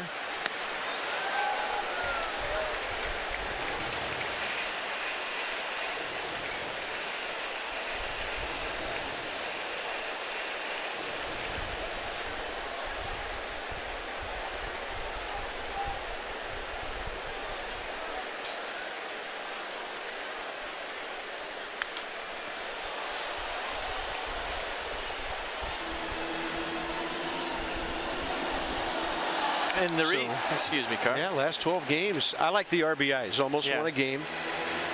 It's what Bryce is paid to do more than anything else. As you've mentioned several times, still chance to salvage a productive season, and most of all be locked in heading into October. He's going to hack that one high in the air to left for Pierce. 2 down. Tomorrow night, the Rockies are here. Gio goes against Jeff Hoffman, who's made 1 big league start. And then the Rockies on Saturday and Sunday. It's off to Philly and New York on the next road trip. A.J. Cole will go against Jorge De La Rosa on Saturday. Reynaldo Lopez will be recalled to pitch against Chad Bettis on Sunday. He was optioned to make room for Mark Zepchinski in the Nats bullpen. Too bad that Gio missed the Orioles. Did you see their numbers? They're hitting .230 against lefties this year with 35 home runs. They're hitting .273 against righties this year with 162 home runs. Man. So they've struggled mightily against left-handers this year. Yeah. So if you don't get the O's, you get the Rockies. 679 OPS against lefties, 806 OPS against righties, 161 doubles against righties, and only 57 against lefties. Luck of the draw for Gio. Not good.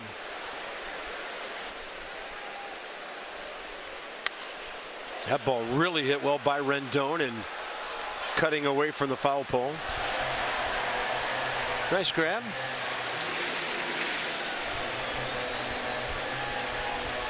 It's a foul ball triangle down there. You sit there, you're getting one. Yeah, if you're sitting in the corners in this ballpark, bring your glove. 0-2. Big breaking ball, and Rendon to center. Adam Jones. Ubaldo Jimenez having quite a night himself. One swing is the difference. The Worth fourth inning home run.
Have some key in the driver's seat. Max Scherzer has been the big bad driver's seat since he started this one. 8 strikeouts on the night for Max. Show me that play again where he does the between the legs thing. There you go. He just sits there and waits for it. Like, this game's easy tonight. I'm going to play it backwards. Max Scherzer's got it going on, folks. There's your score, 1-0 on the Jason Worth Tater, number 17. 64 pitches through 6. This is old-time baseball we're watching here tonight. Well, this is what we were talking about at the outset. This is why you get paid the big bucks, to stop. Look at those pitch counts. He's gone at least 6 for the 24th time this year. So it's Pierce, Machado, and Davis, real key 7th inning with these do-ups. 2 righties and the lefty. And Steve Pierce takes one upstairs. The great ones, the aces, they go out there when your team's scuffling and say, I got this.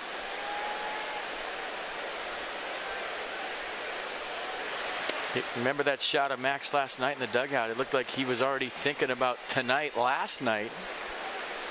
Yeah. It's the most focused we've seen him on a game when he's not pitching. Usually he's the guy joking around and yelling and screaming in the dugout. That wasn't the case last night. He was already focused for tonight. You know him. He's sick of watching what's happened in this series so far against these guys. He looked like he was visualizing his game last night. That or a cheeseburger, because it was getting late. Pierce has struck out and bounced out to short.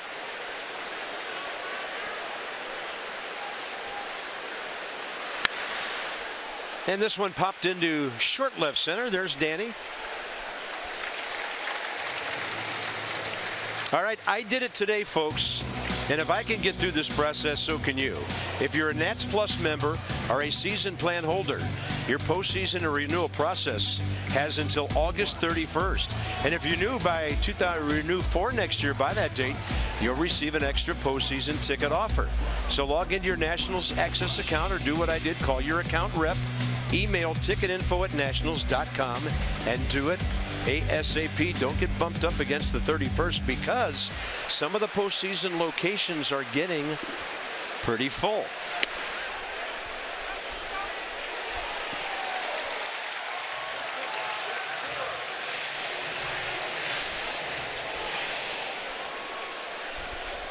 Manny Machado, 2 swinging strikeouts. Max has been nasty to him.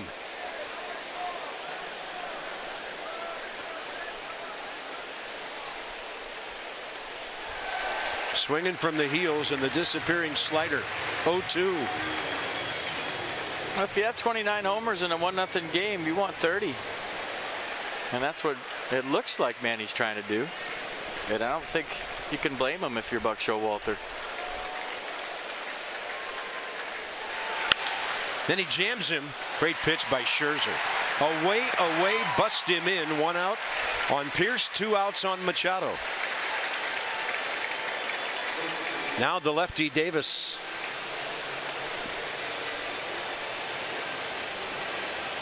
Logan Andrusik, a new addition to their bullpen today. He replaced Parker Bridwell, who got wrecked by that big 9th inning last night before Zach Britton came in to put out that fire, sort of.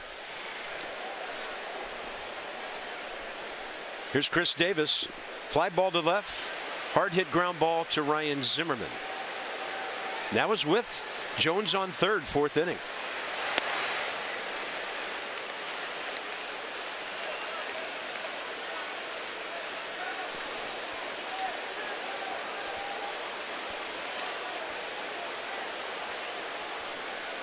He always looks menacing to me when we see him on that tight center shot. Fastball a little bit low. 2-0.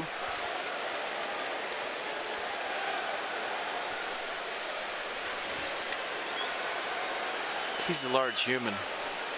That is most homers of any guy in the major leagues over the last 4.5 years. 2-0 pitch, target away. Fastball is out there. Foul tip, strike 1. Yeah, make him beat you to the big part. I mean, that's what Max Scherzer did. Extra fastball, 96, arm side run. Auto swing and a 2-0 count. He was swinging all the way. Yeah, 5th gear on the Nissan pitch track, that thing. 2-1.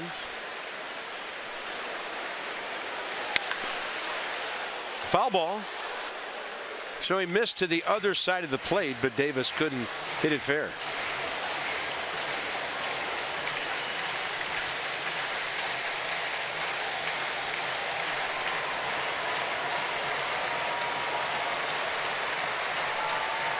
Big crowd getting revved up here. It's the top of the 7th. It's a 1-run game. It's against your rival.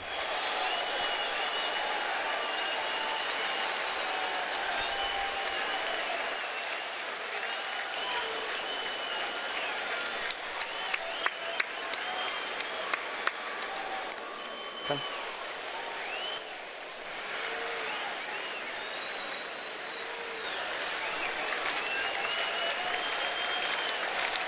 Get him going, Screech. 2-2 pitch to Davis. Jams him. That's a fair ball. Ryan Zimmerman right there. And Max Scherzer as efficient as we have seen him all year.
This copyrighted telecast is presented by authority of the Washington Nationals and may not be reproduced or retransmitted in any form. And the accounts and descriptions of this game may not be disseminated without the expressed written consent of the Washington Nationals.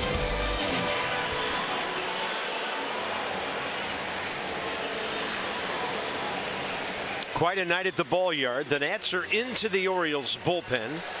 Our call to the bullpen presented by the UPS Store. Together, there's nothing we can't solve. Visit the upsstore.com for locations. It's 31-year-old Logan Ondrusek, longtime Cincinnati Red, 7th appearance of the year for the O's. A 4-pitch guy, fastball, cutter, curveball change. Fastball averaging 93 miles an hour this year.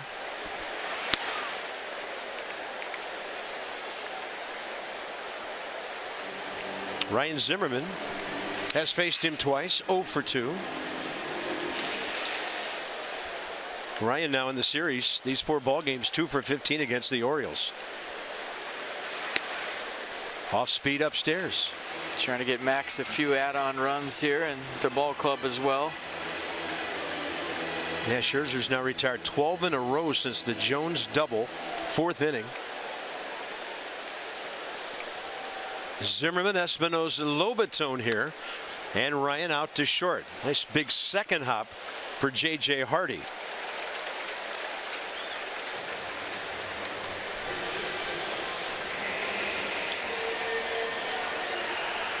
It's the #1 app for live baseball on your phone and tablet.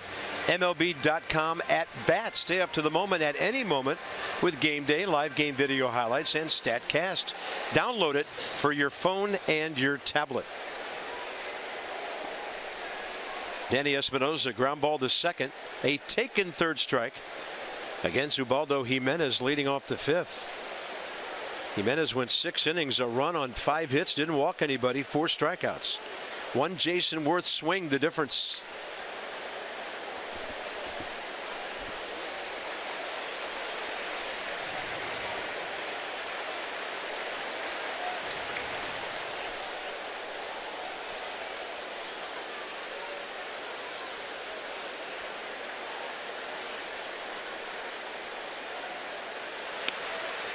Counts even.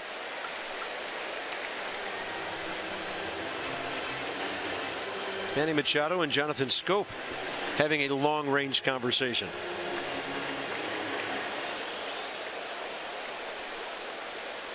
Orioles are 2nd in the American League in defense. 59 errors, same number as the Nats. Houston has made 56. You always see third baseman playing in on Espinosa. How many times have you seen him bunt to third this year for a hit? Yeah, as you noted, he always likes to pull it with him, right? He brings it to second with him. But we see third baseman after third baseman taking away the base hit bunt. And if you look at the stats, you just see that he has, what, 6 or 7.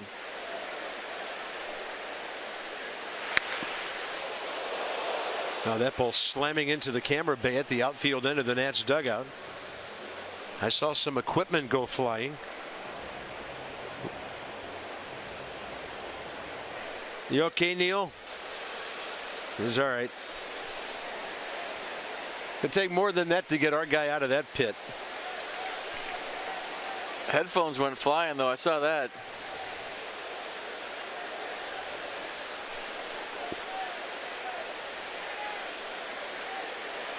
Espinosa, right side, well located. Danny, 5th hit of the series. He's aboard with 1 out. Well, Dan, we've been doing without Stephen Drew for quite a while. How's he doing? Well, kind of in a holding pattern, Bob. Still dealing with that inner ear problem, which has just been lingering. He's getting pretty frustrated, and largely because he's seen 3 different doctors who have all told him 3 different things. And when the Nationals were in Baltimore, Stephen got a shot in the ear, which just sounds miserable, hoping that within the next 2 weeks that'll help kind of relieve the symptoms that he's been feeling. He's been going through some baseball activities, but just can't shake kind of the overall dizziness that is stuck with him. Inner ear problems, for anyone who's had them before, they can stick around for a while. Knows that the clock is kind of ticking here as we get towards September, but he certainly hopes that he's getting back soon. That is so unfortunate because he was just amazing off the bench. 262, 17 RBIs, 7 homers, 3 of those as a pinch hitter. Yeah, I talked to him today. He said it actually kind of freed him up. That shot in his ear made a little hole in his eardrum, and now he's able to blow the pressure out a lot more easily.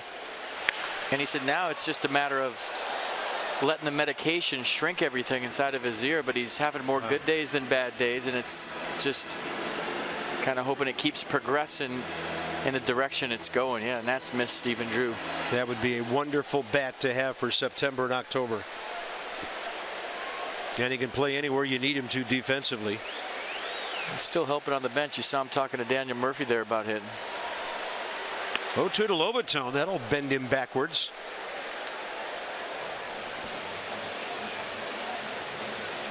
So Jose over 200 with that double he had opposite field 2 innings ago. 15 for 74 on the year.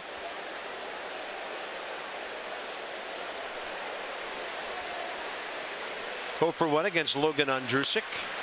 Couldn't stop his swing on a changeup away. 2 outs.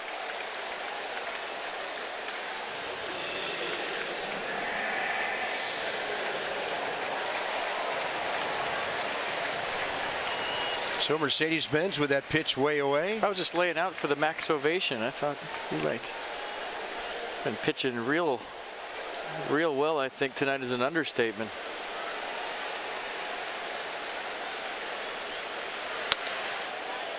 Yeah, when you're trying to, as a player, get to the finish line, you can feed off the adrenaline of your home crowd to get through the 8th and the 9th, especially against a bopper lineup like the Orioles.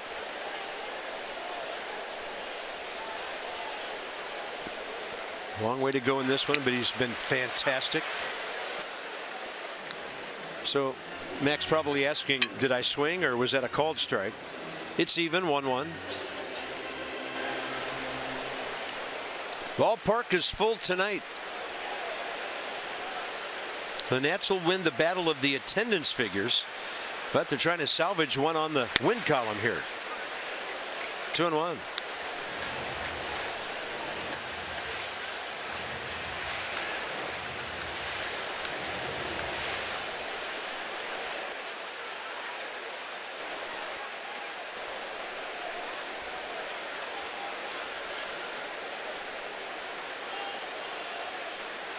Two-one pitch.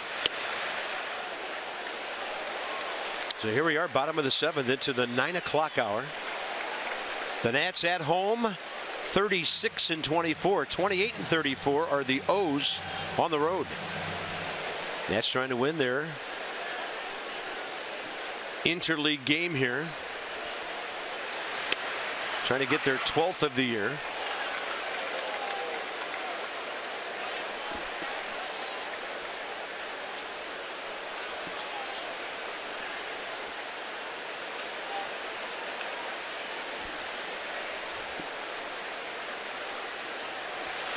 Espinosa on the run, and Max strikes out. So here we go to the 8th. Lots of drama left in this evening, and Trumbo, the big power guy, about to lead off.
Cardinals baseball on Messin. Brought to you by American Standard Heating and Air. It's their all-star sales event with up to $1,100 in instant rebates or 0% APR for 36 months. You couldn't turn up the temperature or turn it down and have it any better than what we're having at the ballpark tonight. It's a beautiful evening. Great ball game. Here comes Max, averaging 11 pitches per inning. As we mentioned earlier, Gio goes tomorrow night. He's still looking for number 100 against those hard-hitting Colorado Rockies. 2-0, 4.20 career against the Rocks. Jeff Hoffman lost his major league debut Saturday against the Cubs. Johnny and Ray, 6:30 tomorrow night. FP and I from the booth at 7. First pitch, 7:05.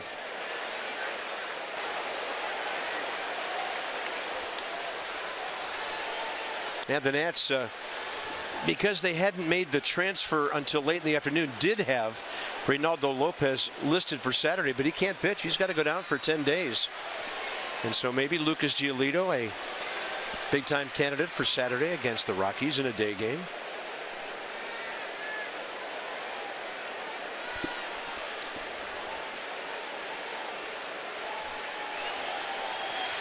Scherzer slider, 8th inning underway.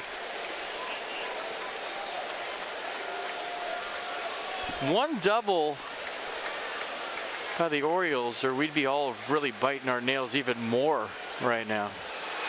1-0 game is sufficient for that, but we'd be on no-hitter alert.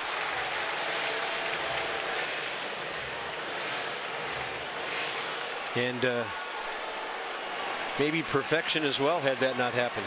Yeah. Mark Melancon. So Max Scherzer's gone at least 7 for the 17th time this year. He's gone 8 or more 4 times, including the amazing complete game with 20 Ks against the Tigers. So he has Mark Trumbo here 1 and 2, and Trumbo seeing nothing but sliders so far.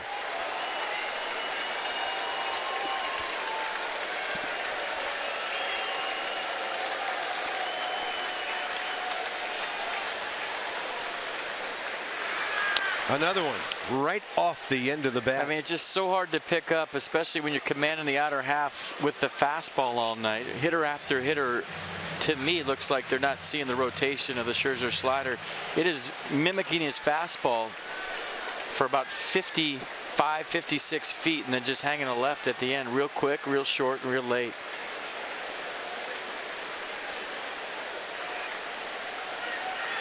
One-two pitch, and Trumbo stays alive again.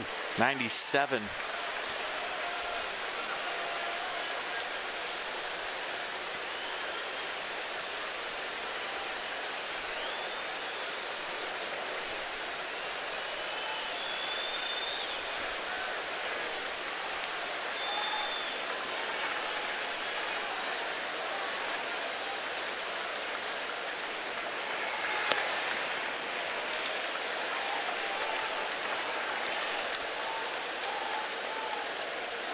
You know what? If the Nats finish this off and win the East, I don't think there's going to be a big debate about who's the game 1 starter. I think you're looking at him.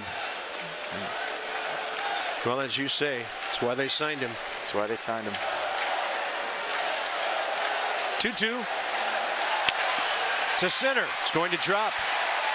So Trumbo breaking a bat and getting the Orioles' 2nd hit of the night. So Scherzer retires 9 before their first base hit, and then the next 12 before their 2nd. But bat died a hero. There was splinters and wood and all kinds of stuff flying around, even a moth. You see that? And then the 2nd hit of the night up the middle, and I was wondering if Buck Showalter was going to pinch run for Mark Trumbo here in a 1-0 game in the 8th, and I don't see any action down there in the Orioles dugout. Competing fans getting after each other here. This is great. Jonathan Scope.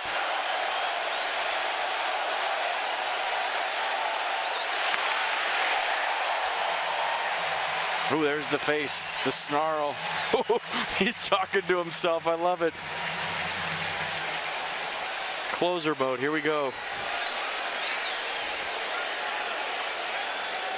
There's been a personality change all of a sudden on the mound.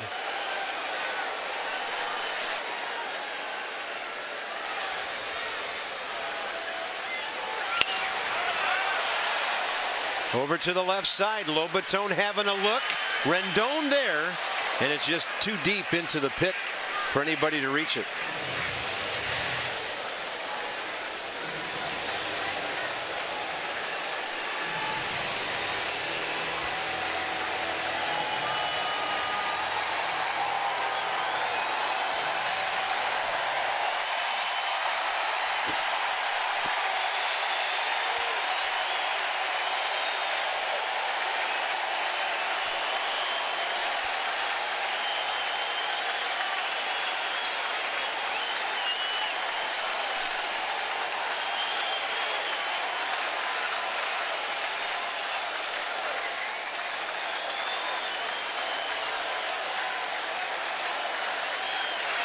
Swing and a miss. First strikeout in 2 innings. Matt Scherzer up in the high 90s for number 9. I mean, that 97 had some cut on it late. Yeah, I just got goosebumps when he struck him out. He is in the closer mode, folks. Look at this. That's a guy you want to run through a wall for. Matt Wieters 0 for 2, strikeout, ground ball to Murphy, who was in right field on a shift last time up, but there's a runner aboard, so he's on the infield dirt with Espinosa.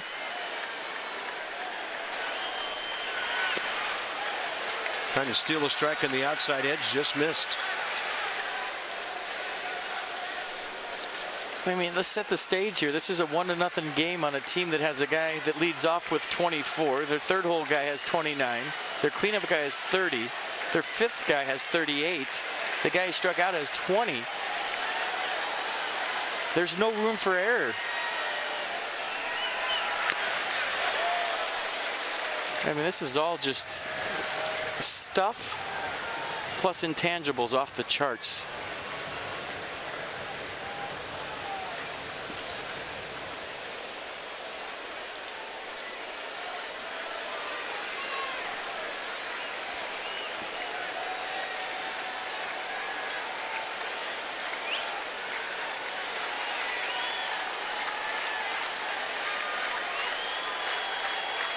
One ball, one strike.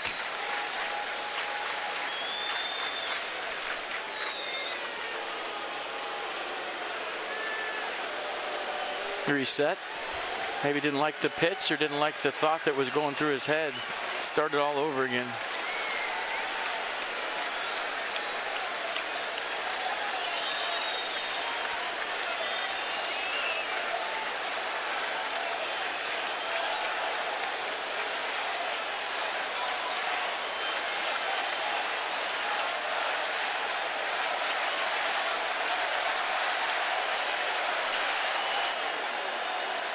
Target outside edge. Fly ball to left. Long run for Worth, but nobody's going to be able to reach that. Rendon in a shift position at short, and Jason no chance. 1 ball, 2 strikes.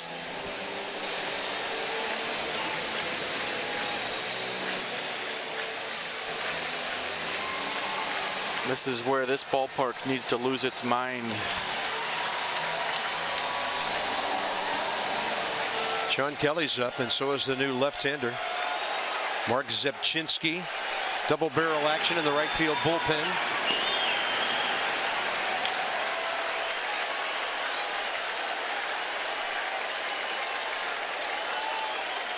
One and two to Matt Wieters.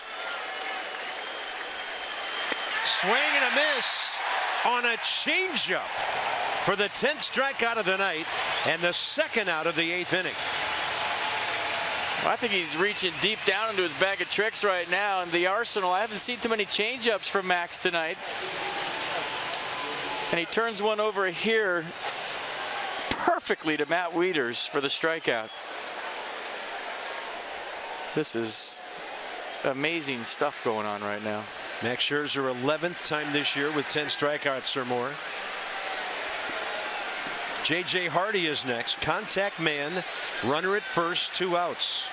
Although Max has made him a no contact man twice tonight, and that's strike 1. It's the 11th 10-plus strikeout game for Max this year. Ties his record that he set last year.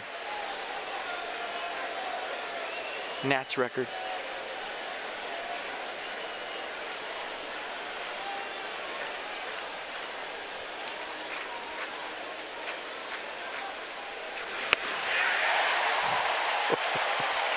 Just sit back and watch.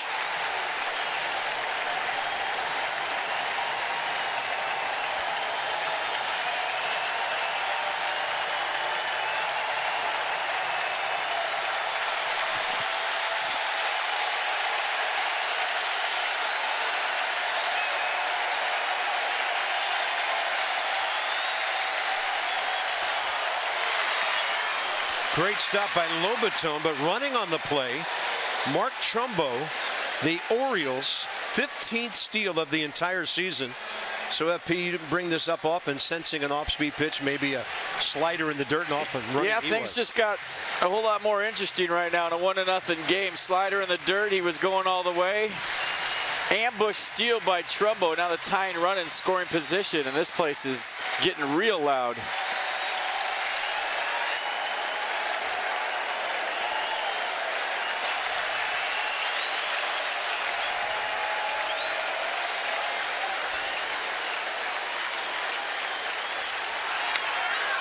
Right off the end of the bat for J.J. Hardy. It's a 1-2 count. You don't need to throw a strike for a while here if you're Max Scherzer. So there's no reason why, if you can execute the plan, you keep going further outside with that slider. If he's going to swing at that, make him swing even further out on another slider. Keep going with him and hope he'll go with you. 1-2 the count.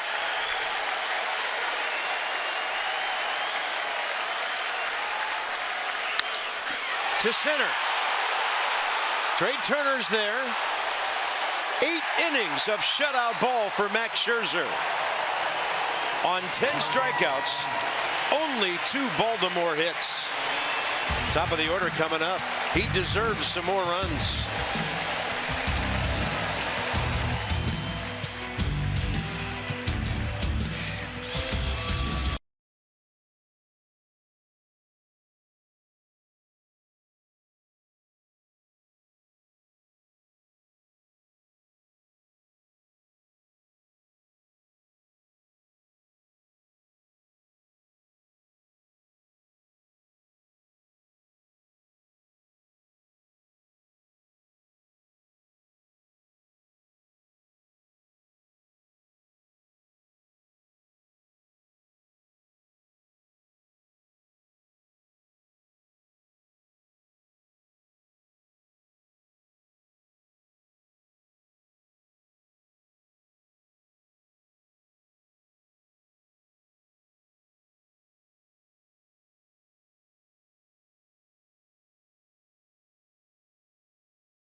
The difference in this one, 1-0 as you go to the bottom of the 8th, but you got 8 shutout from your guy.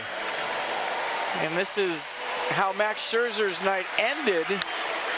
On a deep fly ball off the bat of J.J. Hardy. Trey Turner corrals it, and watch the reaction from Max. He left it all out there. And then his manager says, that's it. And Max says, that's it, okay. And then the awkward hug. So you know you did really well when you get the awkward hug from Dusty Baker. What an outing by Max Scherzer. And if that doesn't fire you up, nothing will. Some kind of pitching. Trey Turner against Logan Andrusik. So Max Scherzer goes at least 8 for the 5th time this year. Interleague numbers ridiculous against the Twins, the White Sox, the Tigers, and now the Orioles. Cleveland in there, just incredible. The guy's built for the postseason with the emotion. Turner to left, home run distance to the left of the pole, and that thing was not fouled by much. It almost flew right over the top of the foul pole, which would of course be fair. Touching one off, bidding for his 5th of the year. This was close, and it hit the 106.7 studio out there, the box. I don't know that I've ever seen a ball hit that before, not in batting practice and not in a game. You talk about a guy with sneaky pop, leadoff hitter, he runs fast, keep him off the bases, boom. I don't think that home run in Arizona was a fluke. Trey Turner's got some thunder in his bat. Watch it hit the radio booth out there on the fly. Rattling that cage. Off speed.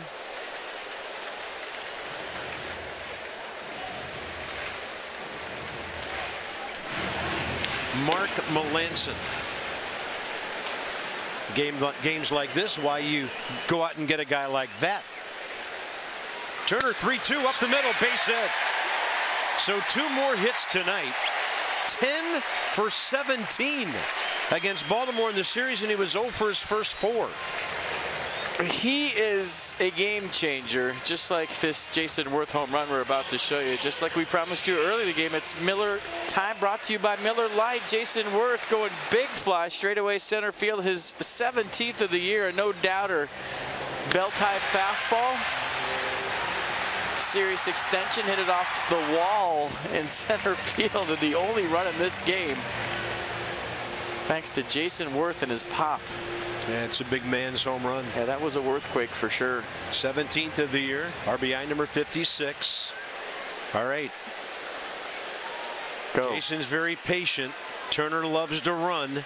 It's a good combination here for an extra 90 feet.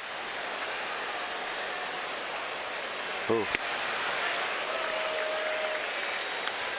Can't go on that. Andrusik was quick to the plate. Did you see the slide step? He's not giving him a chance.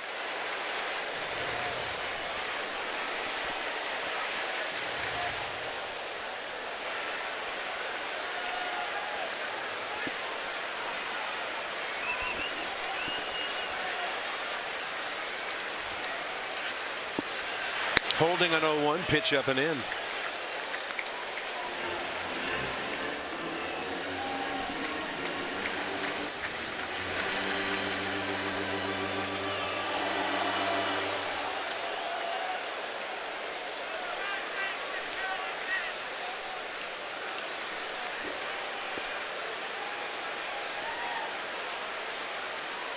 I'm just sitting here thinking, Carp, which is dangerous. How do you let a guy like Trey Turner go if you're the Padres? I mean, from what we've seen from day one, yeah, he's untradeable.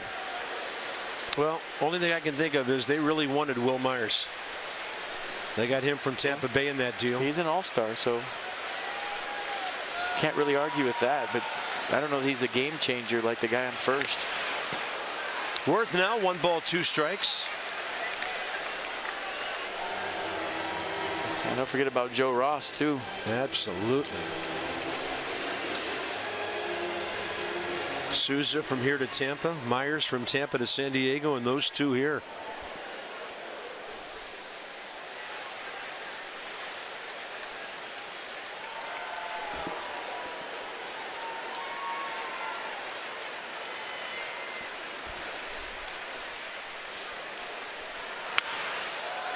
Worth battling.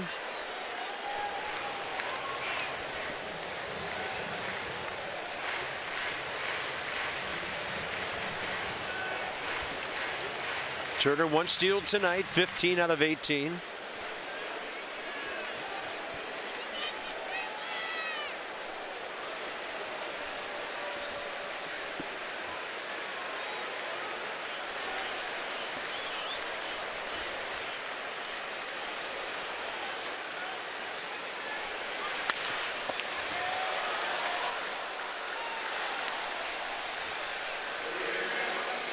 So as a base stealer, when you have a guy this quick to the plate, what do? You don't run into an out, number one. Maybe you look for just a curveball in the dirt and you try to advance that way.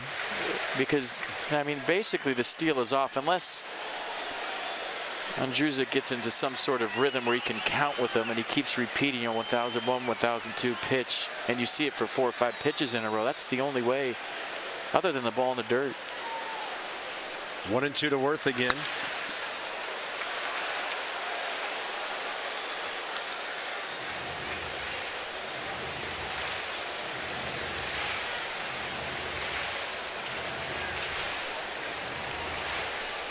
.170 Nats, 0-2-0 Orioles. Their pitcher spot is due up first in the top of the 9th. So it's 9-1-2. Nats looking to add on here. Turner holding. Worth a base hit. What an at-bat by Jason Worth. Turner stops at second as Adam Jones charged it. And now here comes Daniel Murphy. Jason Worth with that base hit. 3 for 4 career against Logan Andrusik.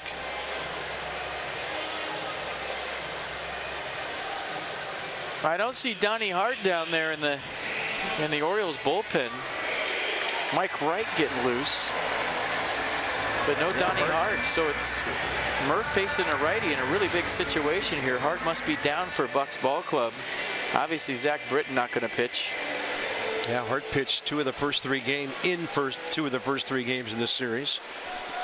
Murphy 2 for 2 career, 2 RBIs against this right-hander when he was with Cincinnati. Way outside, ball 1.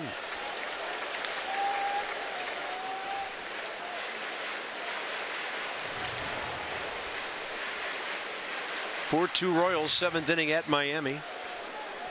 Nats have a 7-game lead over the Marlins.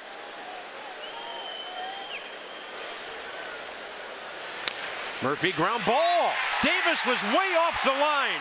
The Nats will score and go up 2-0. To third is Worth.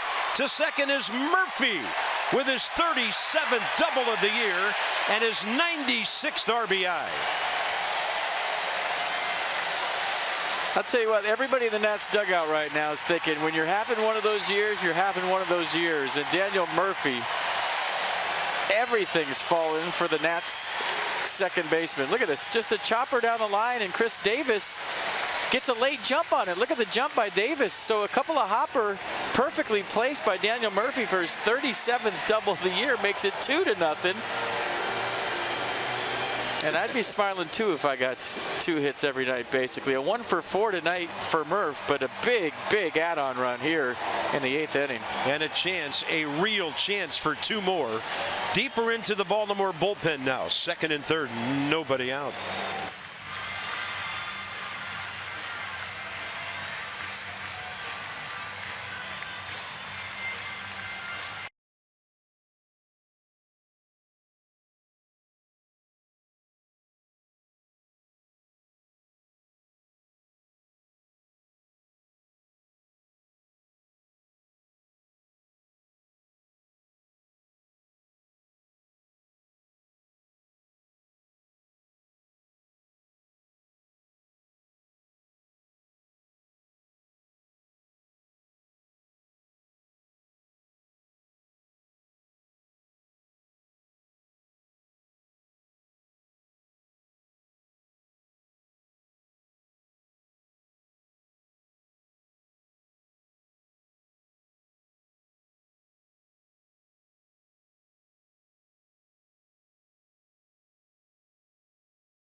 Out going pretty well right now. The popcorn rally cap And so now it's Mike Wright for the Orioles, 26-year-old right-hander, second year with Baltimore, 14 games, 12 starts this year.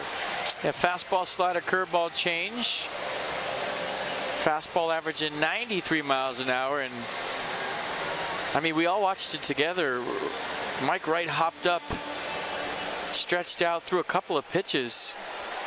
It doesn't take relievers long to get ready, but that was a rush job down there. Yeah, he's just been added to their bullpen the last day or two.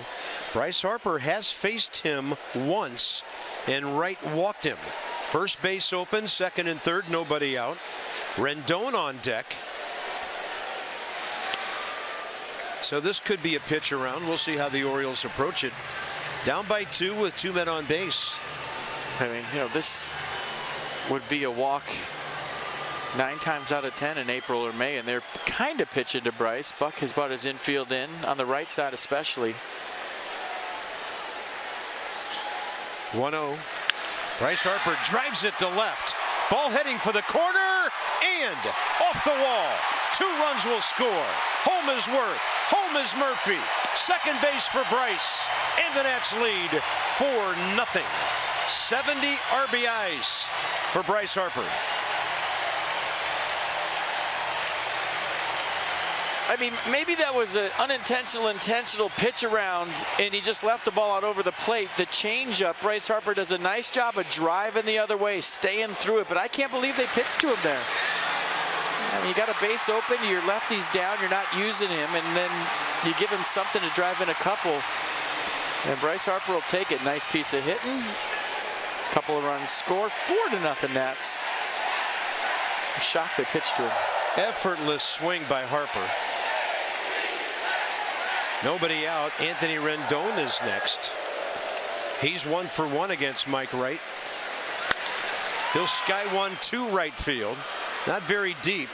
Harper tagging. Trumbo under it. Bryce is going to third. The throw is wide a little bit, and that's enough to get him in there on the first out.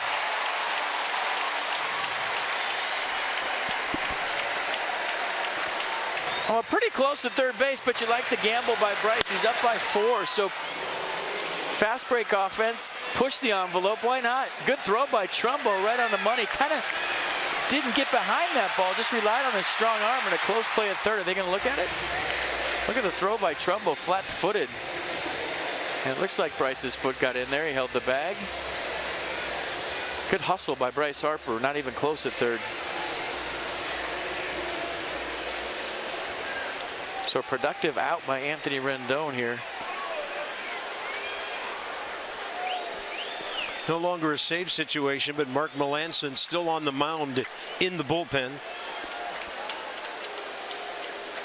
Dusty needs a win. He's not going to fool around with this one at all. Absolutely. Now an appeal to see if Harper left early. Did the pitcher not start on the mound and then step off? He's got to do that. Could balk in a run here if you're not careful.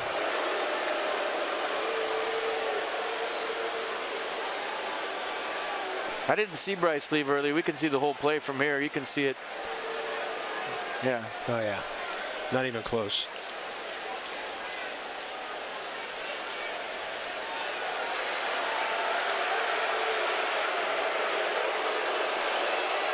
That's what we used to call a challenge.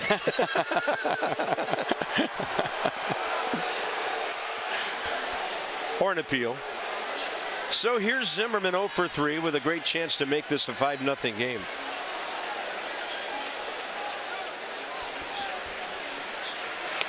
Low and away. Wieters had to reach. All those runs charged to Logan Ondrusek.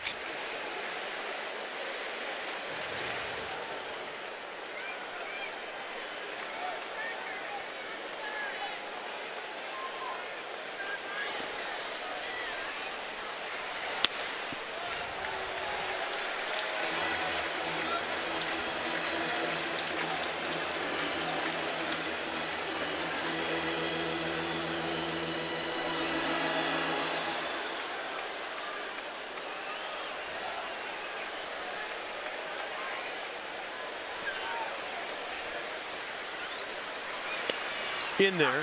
2-1.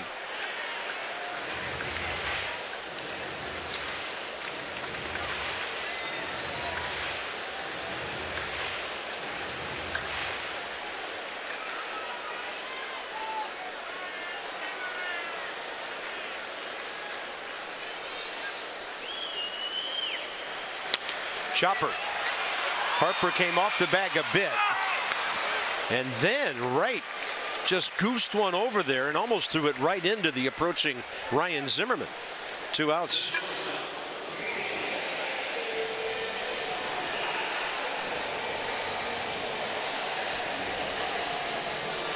Danny Espinosa 1 for 3 tonight.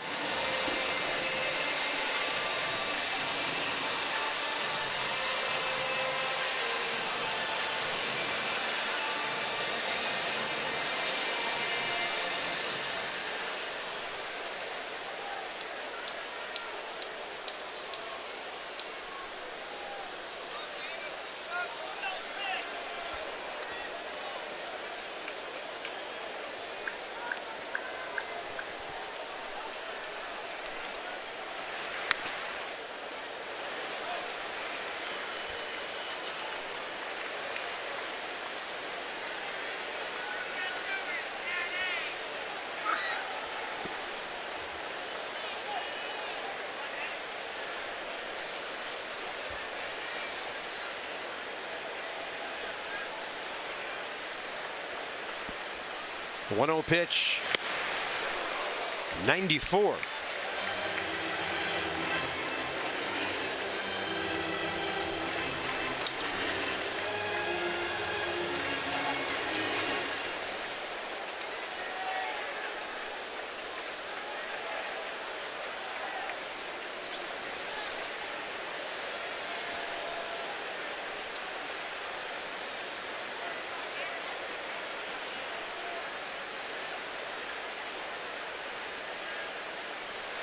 Espinosa on that one. Straight back it went.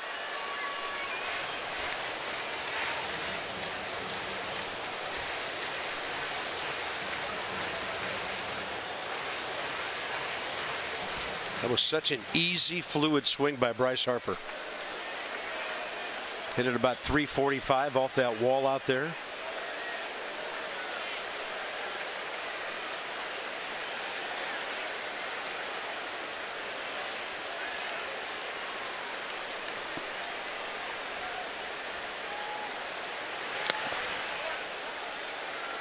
Big run on third base. You want to get that 5th run across and take the whole one swing grand slam, ties it up thing out of it. Yeah, maybe the one team in baseball where that's the most important thing, to be ahead by 5. These Orioles.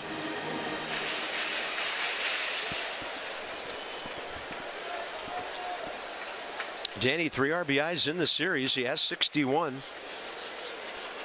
I think last night's 9th inning proved that you can take nothing for granted. This one popped over to the left side. Machado just kind of loping over to grab it. So the Nats have a big 8th inning. How about some reactions? Turner had a base hit, and then Worth celebrating his hit. Murphy all smiles after an RBI double. And then Bryce Harper makes it to 70 RBIs. Yes, sir.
The Nats will employ Mark Melancon.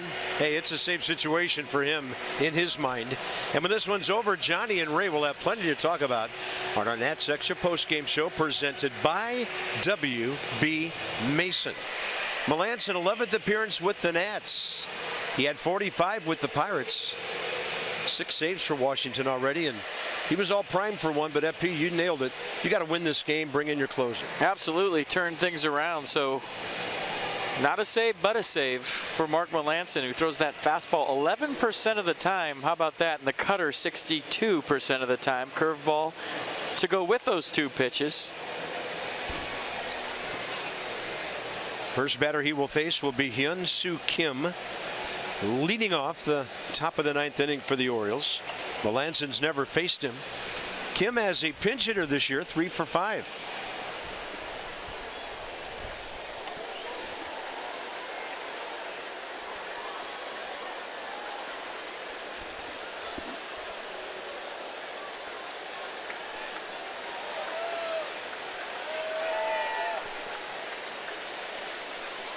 Interesting.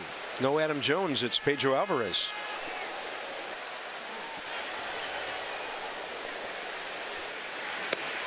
Melancon missing away.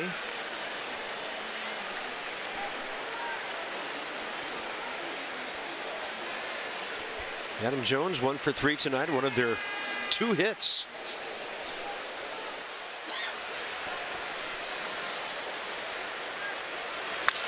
Kim will drive it to center. That ball's well hit. Turner back. He can watch it. It's off the very top of that wall. And Hyun-Soo Kim has his 3rd hit of this series.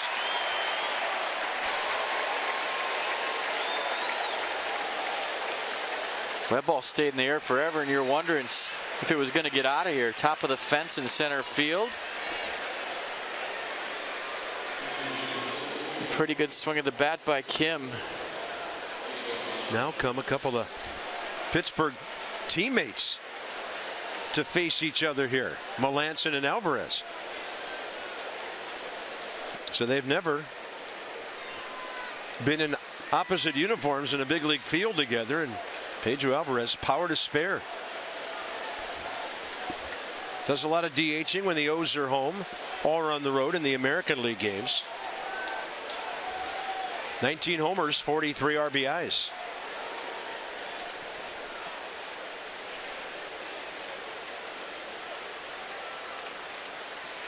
You know, manager knows his team better than anyone. I can only assume there's something going on with Adam Jones, why he's not hitting right here. Lefty's 202 against Melancon this year. Righty's 200, so no real difference. And you generally don't pinch hit for one of your superstars, so no. We don't know why.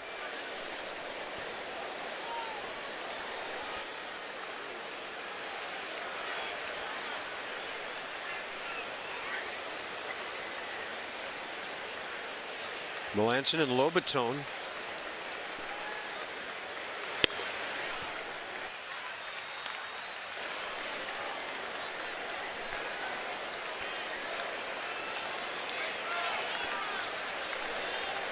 So Mark working slowly here. 1 ball, 1 strike to Alvarez.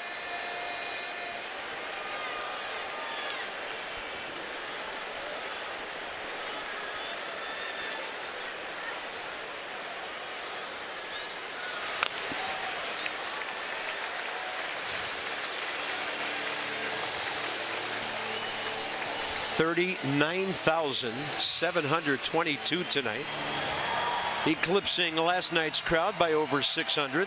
Virtual sellout.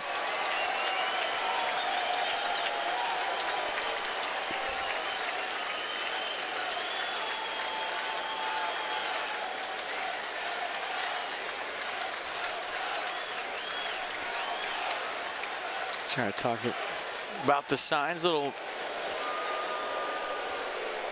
miscommunication. I don't think he's ever worked with Jose Lobaton before. Yeah, this is their first time. Big crowd last night. Most left, and you couldn't really blame them in a 10-3 game that was dragging on. You missed a heck of a 9th inning.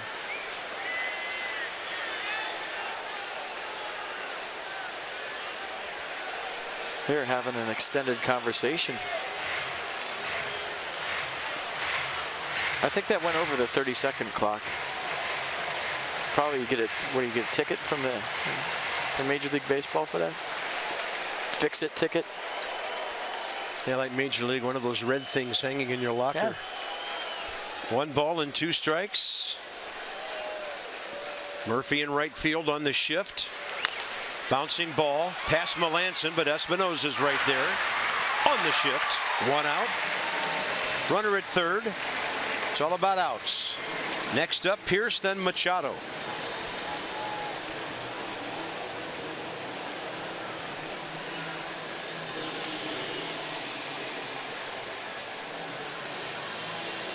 And Steve Pierce, who also played for the Pirates, facing Melanson first time.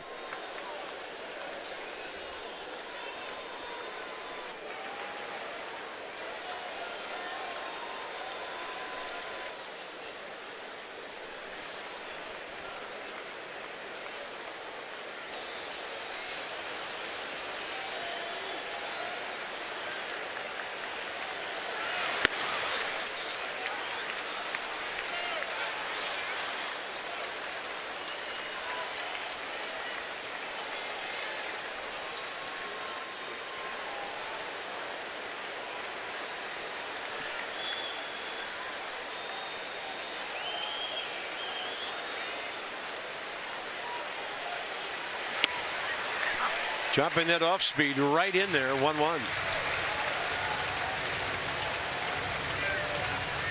think you know, small time we've seen Mark, you see more curveballs to righties than cutters, and the cutters mostly the lefties, and then the put away pitch is the curveball. So maybe he pitches kind of backwards to righties how he approaches lefties.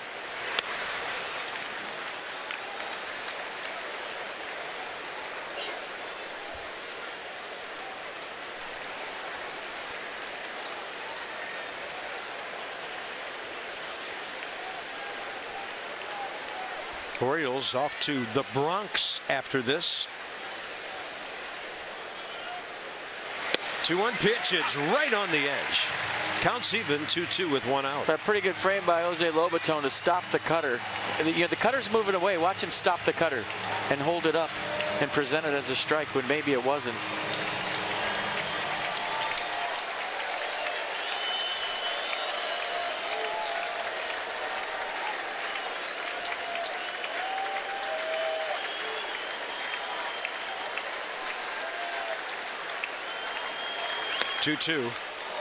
Fastball didn't miss by much. So Manny Machado waits. Davis after him if it gets that far. Gio and Jeff Hoffman tomorrow. Rockies have been in town since last night, actually.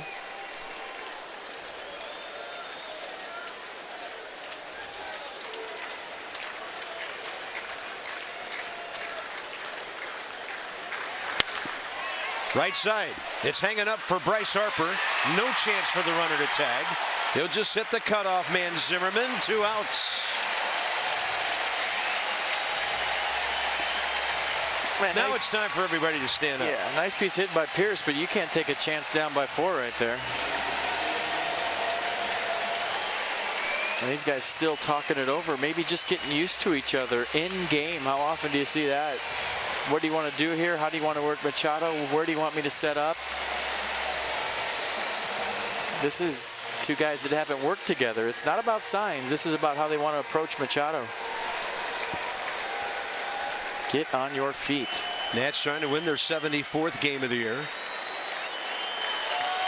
Trying to make it 12-8 in interleague. Most importantly, bust up that 4-game losing streak. Machado 0 for 3 tonight against Scherzer. 2 strikeouts, a grounder. He's 0 for 2 career against Mark Melanson. A couple of ground balls. In the air, out of play.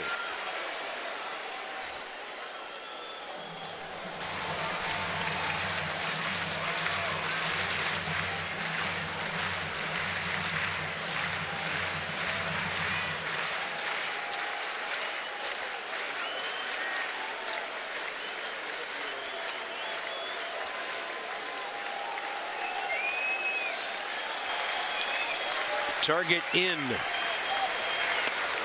Right in there. Strike two.